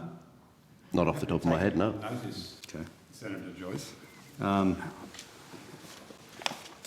I mean, I'm talking. You are at estimates. I'm talking to you are the senior financial officer, aren't you? Yes. Property, plant and equipment. That's static. You should know that. You must have done a reconciliation. Senator Joyce, you'd have to have the entire financial accounts from the questions you're asking to be able to ask Well, I'm all talking of to the these senior questions. financial officer and the minister and the CEO. I thought that one of them might know. We obviously have all that information. I don't have all that information at my fingertips. You don't have that information. Happy to take it on notice for you, What Senator information? Joyce. What information have you brought with yourself tonight? Look, that question is so wide. Just and- being yeah, it's rude almost and silly. obnoxious. Well, silly, I think, anyway. Now, we're happy to take it on notice. Senator Joyce, is there another question you'd like to ask? Yep. Would you like to ask the cost of borrowings for the No, I'd like to Malcolm ask, Turnbull's FTTN plan? I'd like It's to ask what is- $29.5 billion. I'd like to ask what You're is- borrowing. What has been your current wage and salary bill, and what's your current consultancy position? What your current consultancy bill, and what's your current what current contract currently in place, or contract expense as part of At the you? end of the last quarter, Yeah, okay. Well, I can do them at the end of April. End of April, yep. That'll do. So, sorry, what were the questions? Wage and salary. Wages and salaries.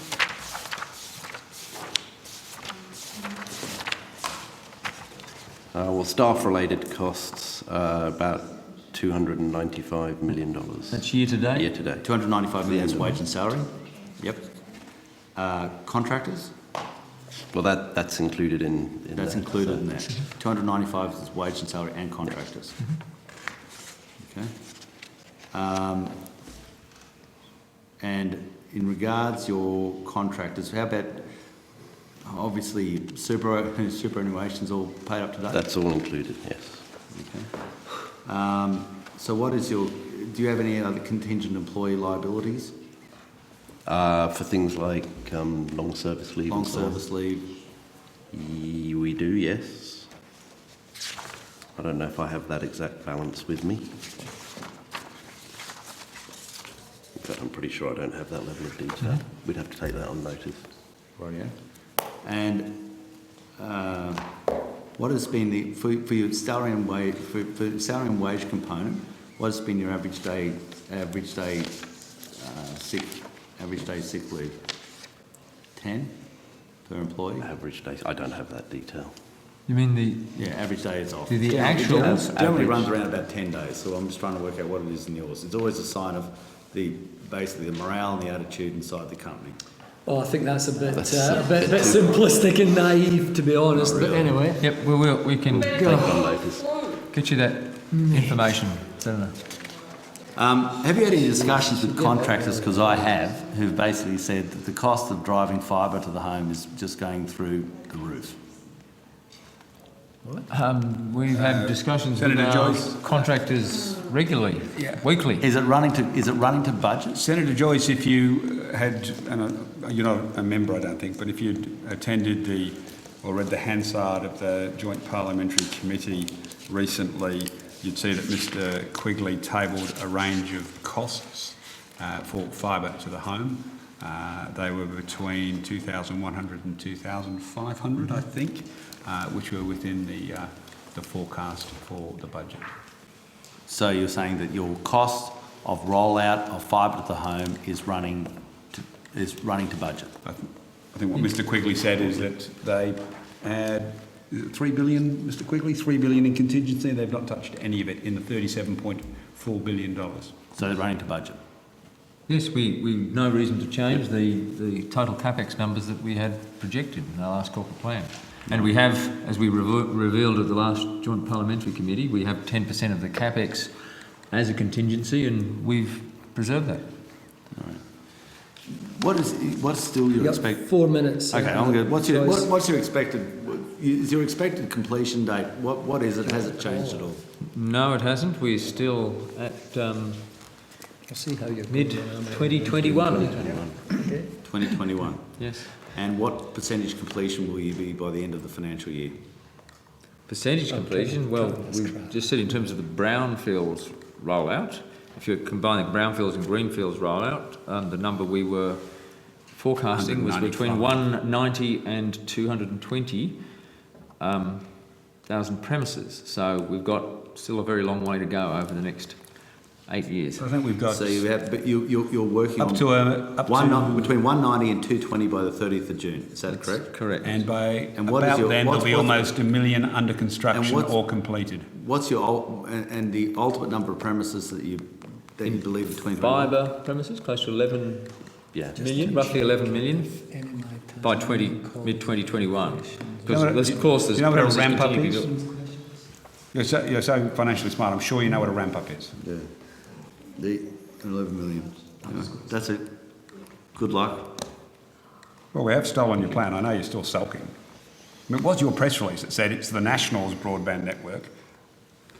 Stolen from the Page Research Foundation. No, Senator Joyce, have you got any further questions? Not of that class. Okay, Senator Birmingham. Thanks, Chair. Just following on one of the financial issues that was partly touched on then.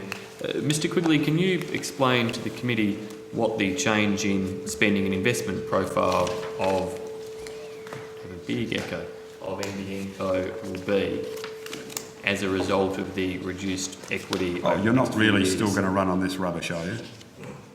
Sorry, I'm not sure. In fair income. I'm not sure I understood the question, Senator.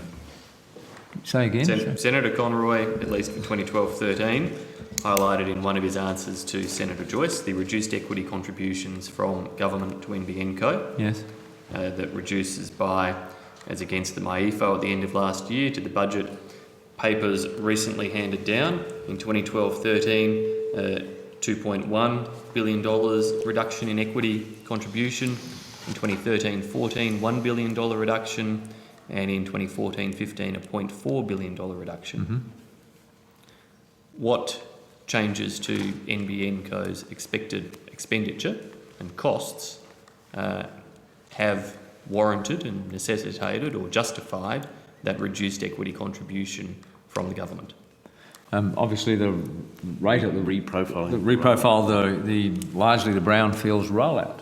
Yeah. And we're also seeing, as we talked about before, the greenfields, greenfields demand is down from what we had originally thought. Now that's something. It's one of these ones which is, in fact, we just respond to the market there. We can only build premises, new greenfield premises that are required, are asked of us by the market. And as you know, the housing industry has been down somewhat in the last few years. So that's had an impact on our need, and we expect that, in fact, to recover to the long-term trend rate for new housing developments.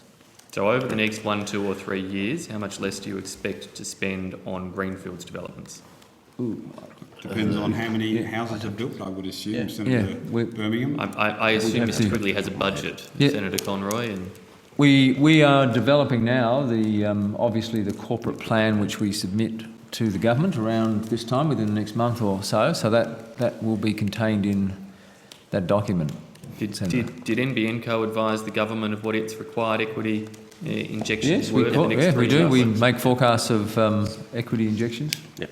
Right. And so what parameters specifically were you changing to justify those reduced equity injections? Just the general ones we talked about, which is we've obviously reprofiled the brownfields rollout. I'd say there's probably slight ups and downs right across the board. There are. Transit, satellite, fixed wireless, brownfields, greenfields. That's all contained in the quite substantial there's analysis that we do. Well, there's obviously some big elements in there. And the big elements are the because we're talking reprofiling. billions of dollars here. Big elephants, the reprofiling of the brownfields rollout. Okay, so to what extent? And greenfields. So to what extent is the brownfields rollout reprofiled over the next 3 years now compared with what was forecast in the MAIFO handed down late last year? I think we'd have to take that one on notice to give you the numbers on that. Can you give me some ballparks here at all? I mean, you've got the Chief Financial Officer here. They said they've taken You're on here, notice. Mr Quigley.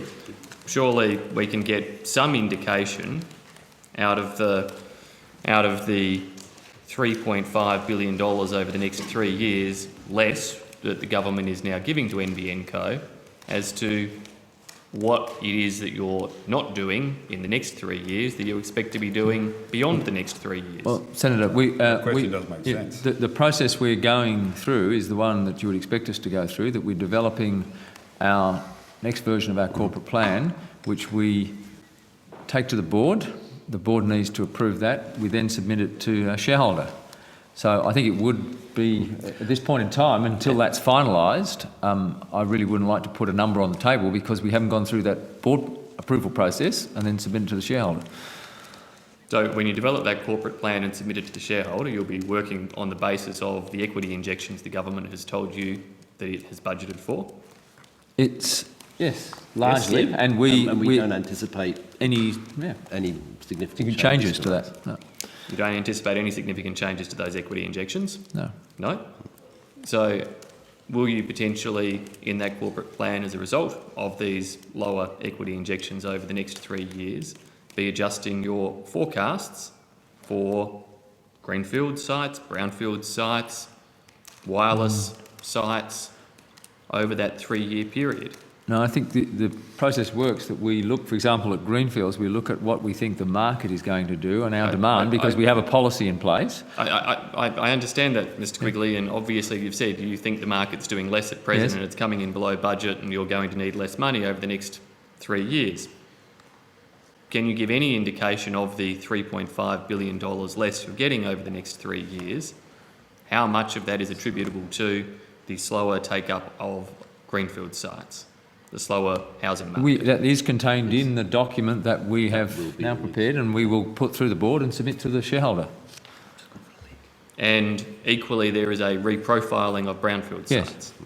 Is that reprofiling in addition to the 3-month delay and change to forecast that you announced a few weeks back? No, that reprofiling takes into account that 3 months delay that we've seen at the beginning of the program. So it takes into account that 3 months delay, but also reprofiles the build over the next 3 years compared with what you had previously planned. Yes, as we said, with the end date remains at mid-2021 because what we had in the previous profile was a ramp up, which in fact went up and then came down slightly and stayed flat at a slightly lower level over a period of time before it then tailed off towards 2021. What we're now doing is we're getting up to that peak and holding that. So we haven't changed the peak rate at which we pass premises or activate premises. We're just holding that peak rate for longer, which makes up for the delay that's occurred at the front end. Now that reprofiling is being done, so we're reprofiling brownfields that way. We're reprofiling greenfields on the basis of the data that we get in, largely from places like the ABS. And we do the other adjustments that may be in transit, satellite, fixed wireless. Look at our cost bases as well, our OPEX. We put all that together in a corporate plan. We budget year by year. That's what we'll submit to the government. And I understand that's what you do, Mr Quigley. Equally, the government is budgeted to give you $3.5 billion less over the next 3 years. And what I'm really asking for tonight is to get some degree of specifics around what impact that has on NBN Co's deliverables at the end of that 3-year cycle. More the other way around. As we develop this plan, we have discussions with the government about what we believe our equity needs are going to be over the period. Yeah. And we Got it back to iterate. But you just said you're developing the plan to You've the got it equity injection back. the government has budgeted. No, we don't. The government didn't give us an equity injection and say, work with this and do what you can. We developed a plan. On request. I regularly sign off So, checks. right. So in that case, you actually know the information already. No, what I'm saying, we are developing it. We put it through our board. We submit it to the shareholder. Did the government provide this level of equity funding based on what NBN Co's needs to meet its objectives Our projections, yes. Our preliminary projections, our draft projections, do we expect those to change? I think you asked before. No, we don't. Do you expect at the end of June 30, 2015 to have passed less brownfields premises now than you would have expected to at the time of the MyEFO at the end of last year? 2015. 2015? Yes. Yes, probably, yes. As we do that reprofile, I think the answer is yes. Yes. And will that just be the 3-month delay that has been announced, or will it in fact be largely, even, yes. or will it be an even bigger figure? No, we don't expect it to be bigger. It may. I think it, as we said, we'd take account of that delay and have a look at realistically what we think a reasonable ramp up is. And we've learned along the way, so we don't expect to have any dramatic shifts in that. What we're not trying to do, Senator, is recover that 3 months delay unrealistically fast. No. And with $3.5 billion less of equity injection, I wouldn't have thought that you'd be able to. Yep. No, it's more about the sustainability of the build. Yes. And that would be a valid argument.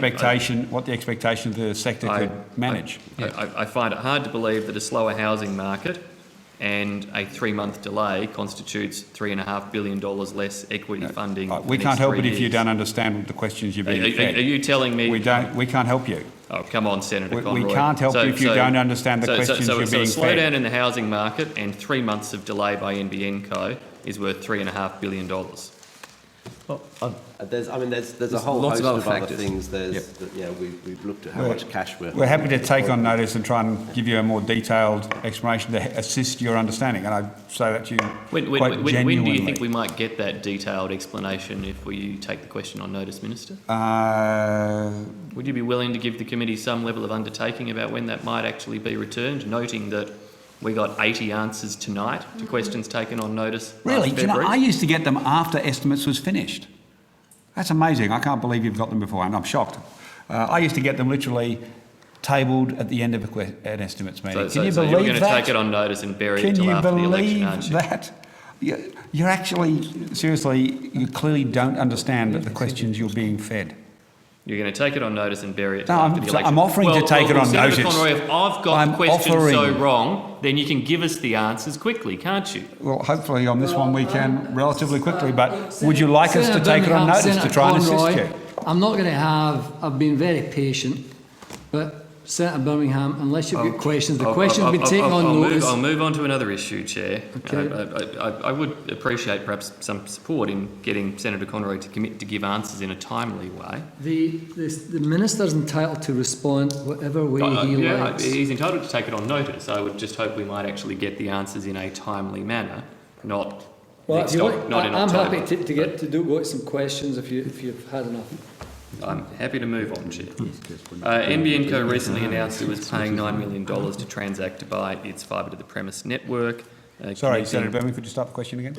NBN recently announced it was paying $9 million to transact to buy its fibre-to-the-premise network, connecting, as I understand it, 8,500 houses. When do you anticipate or expect this to be approved or not by the ACCC? That I think we won't try and predict timetables from the ACCC. That's fraught with that's just a fraught with danger. What processes are you up to with the ACCC? Well, we've had, I believe, some preliminary discussions with the ACCC. We'll submit. I'm frankly not aware. I'll just look up here. I may have some information that tells me just where we are with that process.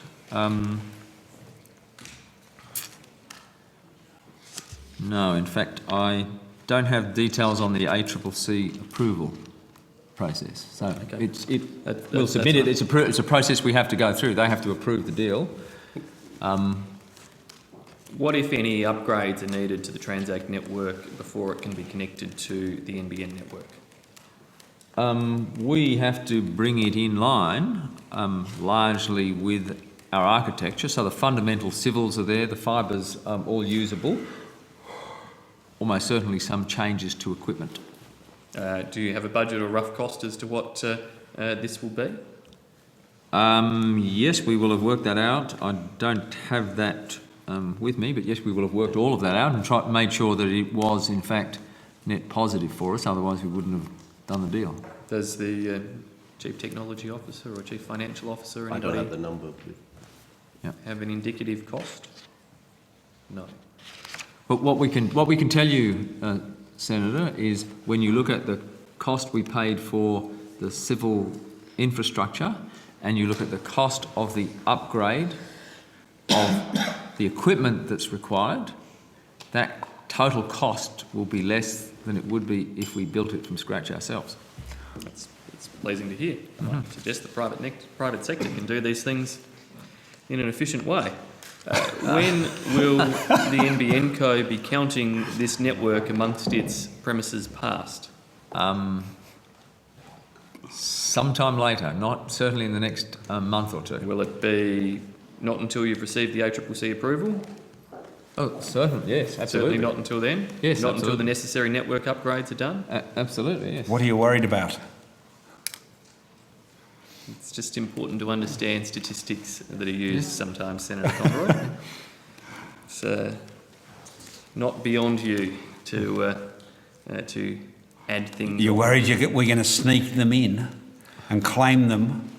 Just making sure we understand entirely the situation. We're not Senator planning Conroy. on it, Senator Birmingham. Just understand the situation. We're not entirely. planning on it. How long would you expect the upgrades to take once you've received the ACCC approval? I can't tell you that. I don't think it's a particularly difficult job. Oh, well, it'll take a number of months. Yeah. So, sorry? A number of months. A number of months, okay. Thank you. Given the cost effectiveness of purchasing the Transact network, why did the NBN abandon the build, operate, transfer model that had been applied for greenfield sites? Well, you've got to remember this is a transaction where we're purchasing some, if you like, civil infrastructure from an operator who decided really, and I think Mr Malone, who runs IONET, who now owns Transact, he's on the public record as saying they don't want to be an infrastructure owner. So his purchase of those assets and the price at which he was willing to sell them is not an easy equation. You shouldn't assume that he's selling them necessarily at the cost to build them. Are you suggesting he's selling them at a discount? I'm not suggesting anything. I'm just saying it's not. You can't draw a simple conclusion that because we're buying them less than it would cost us to build them today, that they could be built by the same people who built them today at a cost lower than ours. I don't believe that would be the case. There are also media reports that NBN Co and Telstra have come to commercial terms on 5 FSAMs where Telstra did early design remediation work. I did read that story as well, which was news to me. Anyone want to confess? Kieran, you haven't said a word tonight. You don't get paid. Come on, fess up. Have you been dealing with Telstra, not selling us? No, it's he's on the record. You've got to say no now. Is there any truth to those reports? Was it in the financial review? You're as curious as I am, Minister. So. Was it in the financial review? If we were to do any transactions we do, we announce it at the appropriate time. But what I can tell you is there's no transaction we're announcing at the moment related to that. Are you in any negotiations for 5 FSAMs? Such? I think the document was an internal proposition. My recollection of the story in the financial review was that it was an internal Telstra document that indicated that there was no business happening. Okay, so there are no such discussions underway, Mr. Quigley? What I can tell you is we have a range of discussions with various people in the industry at various times to explore a number of options. You'd be Some of shocked them how comes many off. people. You'll be shocked how many people try and flog us things. Yes, some of them lead to something, some of them don't. It would be improper of me, I think, to speculate on things that may not be concluded or may never be concluded. Okay. That's probably clear enough for that. Can I ask about the rate of contracting at present in terms of the totality of the project? What percentage of let's start with what's actually been achieved. Of the raw numbers you've given us tonight, in terms of the number of fibre premises that have been passed, what percentage is that of the total target number of premises to be passed? You're talking about to the end of to December to mid-2021? Correct. We've got to divide that number we've given you by roughly 11 million. Yeah. We can do that. That's fine. I'm pleased to say. In terms of what percentage or what number of premises passed have you contracted to have done? In terms of that's I think on the public record. We've announced various deals with a number of suppliers, and those numbers I think were in the press releases, the media releases we went out with. I don't have the numbers off the top of my head. All on the website. Yeah. Again, we can take it on notice, or you can actually go and look up the website. And yeah, I can do that, Minister. You could. But there's a bunch of senior executives from NBN Co sitting at the table here tonight. So they didn't know they were going to be asked about questions from 2 years ago. And I'd have thought this is a pretty straightforward question. And they're looking through their papers, and we have the hopefully one of information. them might be able we'll to do certainly so. provide that. We'll provide that information. We don't have. They're all in the media releases. We simply have to add the numbers up. Collate the media releases for you, but you could get someone to look at the website and do it yourself. In relation to wireless premises passed, we obviously have the totals there for the shorter term. Can you just remind me what's the total number of wireless premises to be passed by 2021 or able to be covered? That's the number we said. As I said before, it's flexible. between 3 and 4%, depending on line of sight and those sorts of things. So the 7% is usually characterised as fixed wireless 4, satellite 3, but it's variable depending on line of sight, trees, and whether the number of premises actually exist. So sorry, you're saying the 3 and 4% of the 11 million? Of the 7%. 11 million was the fibre, the total fibre numbers. That's what I thought. So there's a roughly 12 million in total. Sorry, 12 and right. So there are about 1 million premises to be covered by the satellite, and fixed wireless. Slightly less. Thank you. 1 million, which we can obviously again calculate from the figures you've given us tonight. Yep. Similarly, in terms of contracted fixed wireless coverage, what percentage of your targets or what numbers have you got contracted already it's a one-off fixed build wireless coverage? It's a one-off build for the contract, $1 billion plus. If you want to know how much we've already spent and committed, I think I added it up not that long ago. It's over $5 billion in contracts. So the contract for fixed wireless is to cover all of the fixed wireless services? No, I don't think so. Not all? May not all build. I would have to check, but I'm not sure it's all of them. I thought there was pretty close, is it? No? Yeah, I thought it was $1 billion, 1.2, 1.1, 1.2 for the build. Yeah, is it for the total?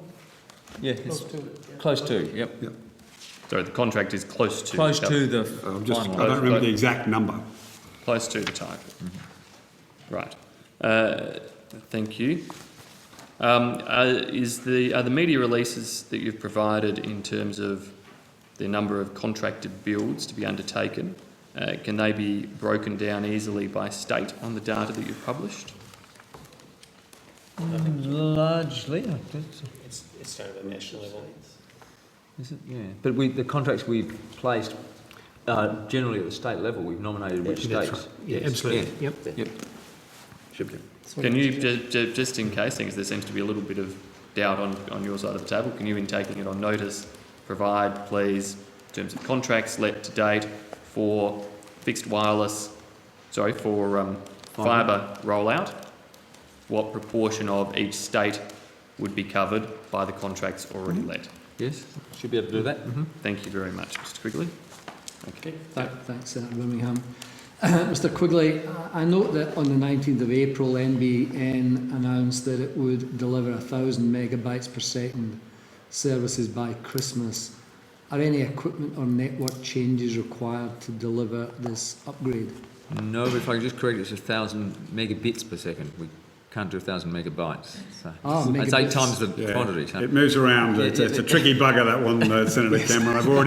I've already been bitten and bit by that one. So tonight. Yes, the network we're building today, and the equipment we're putting in, and obviously the fibre is all capable of a gigabit per second or 1,000 megabits per second. Are any further upgrades possible for the fibre? We don't need to upgrade the fibre. You can upgrade the equipment on either end, and you can get a huge amount more capacity out of the fibre. It's virtually unlimited. The fibre? The fibre is virtually unlimited. 400 megabits a second uploads, impressive. Is this upgradable as well? Yes. So same, just get the equipment?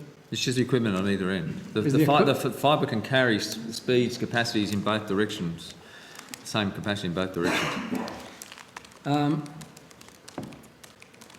There's been a recent alternative policy announcement with no mention at all of uploads. How many pages was that document? How many pages? Do you know off the top of your head? Not many. No, there was actually a lot of pages and not one word on upload. You're right. Are upload speeds of 400 megabits plus possible on copper-based networks like fibre to the node?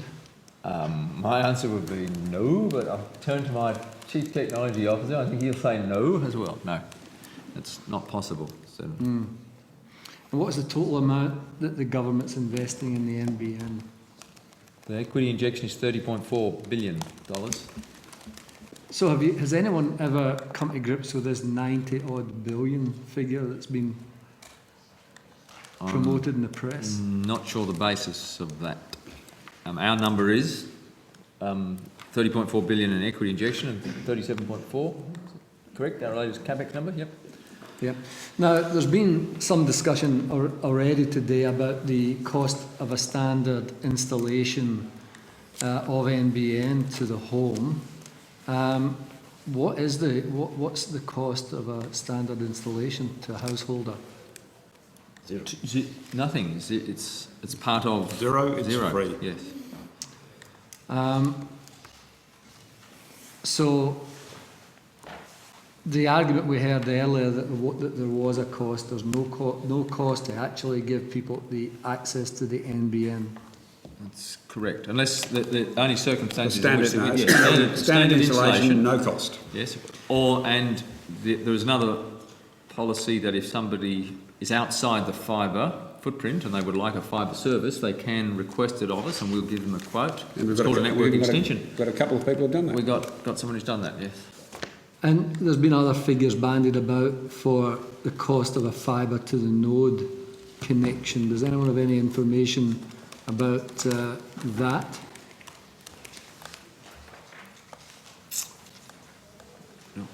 No. That's not part of our... Senator Conroy? Objective. Sorry, what was the question there, Senator Cameron? The question is that I've said there's been figures bandied around for the connection price to an individual household for connection to fibre. No, look, I know Senator Birmingham was a big fan of BT. And if you go to BT, and it's the technology that Senator Birmingham's policy advocates, the BT website indicates that it can cost up to $5,000 for an individual connection if you wanted fibre to the home, up to $5,000. But the other really interesting piece of information I found out recently is that in Germany, to deliver speeds of guaranteed 25 meg, they've had to build 300,000 nodes. Deutsche Telekom, 300,000 nodes.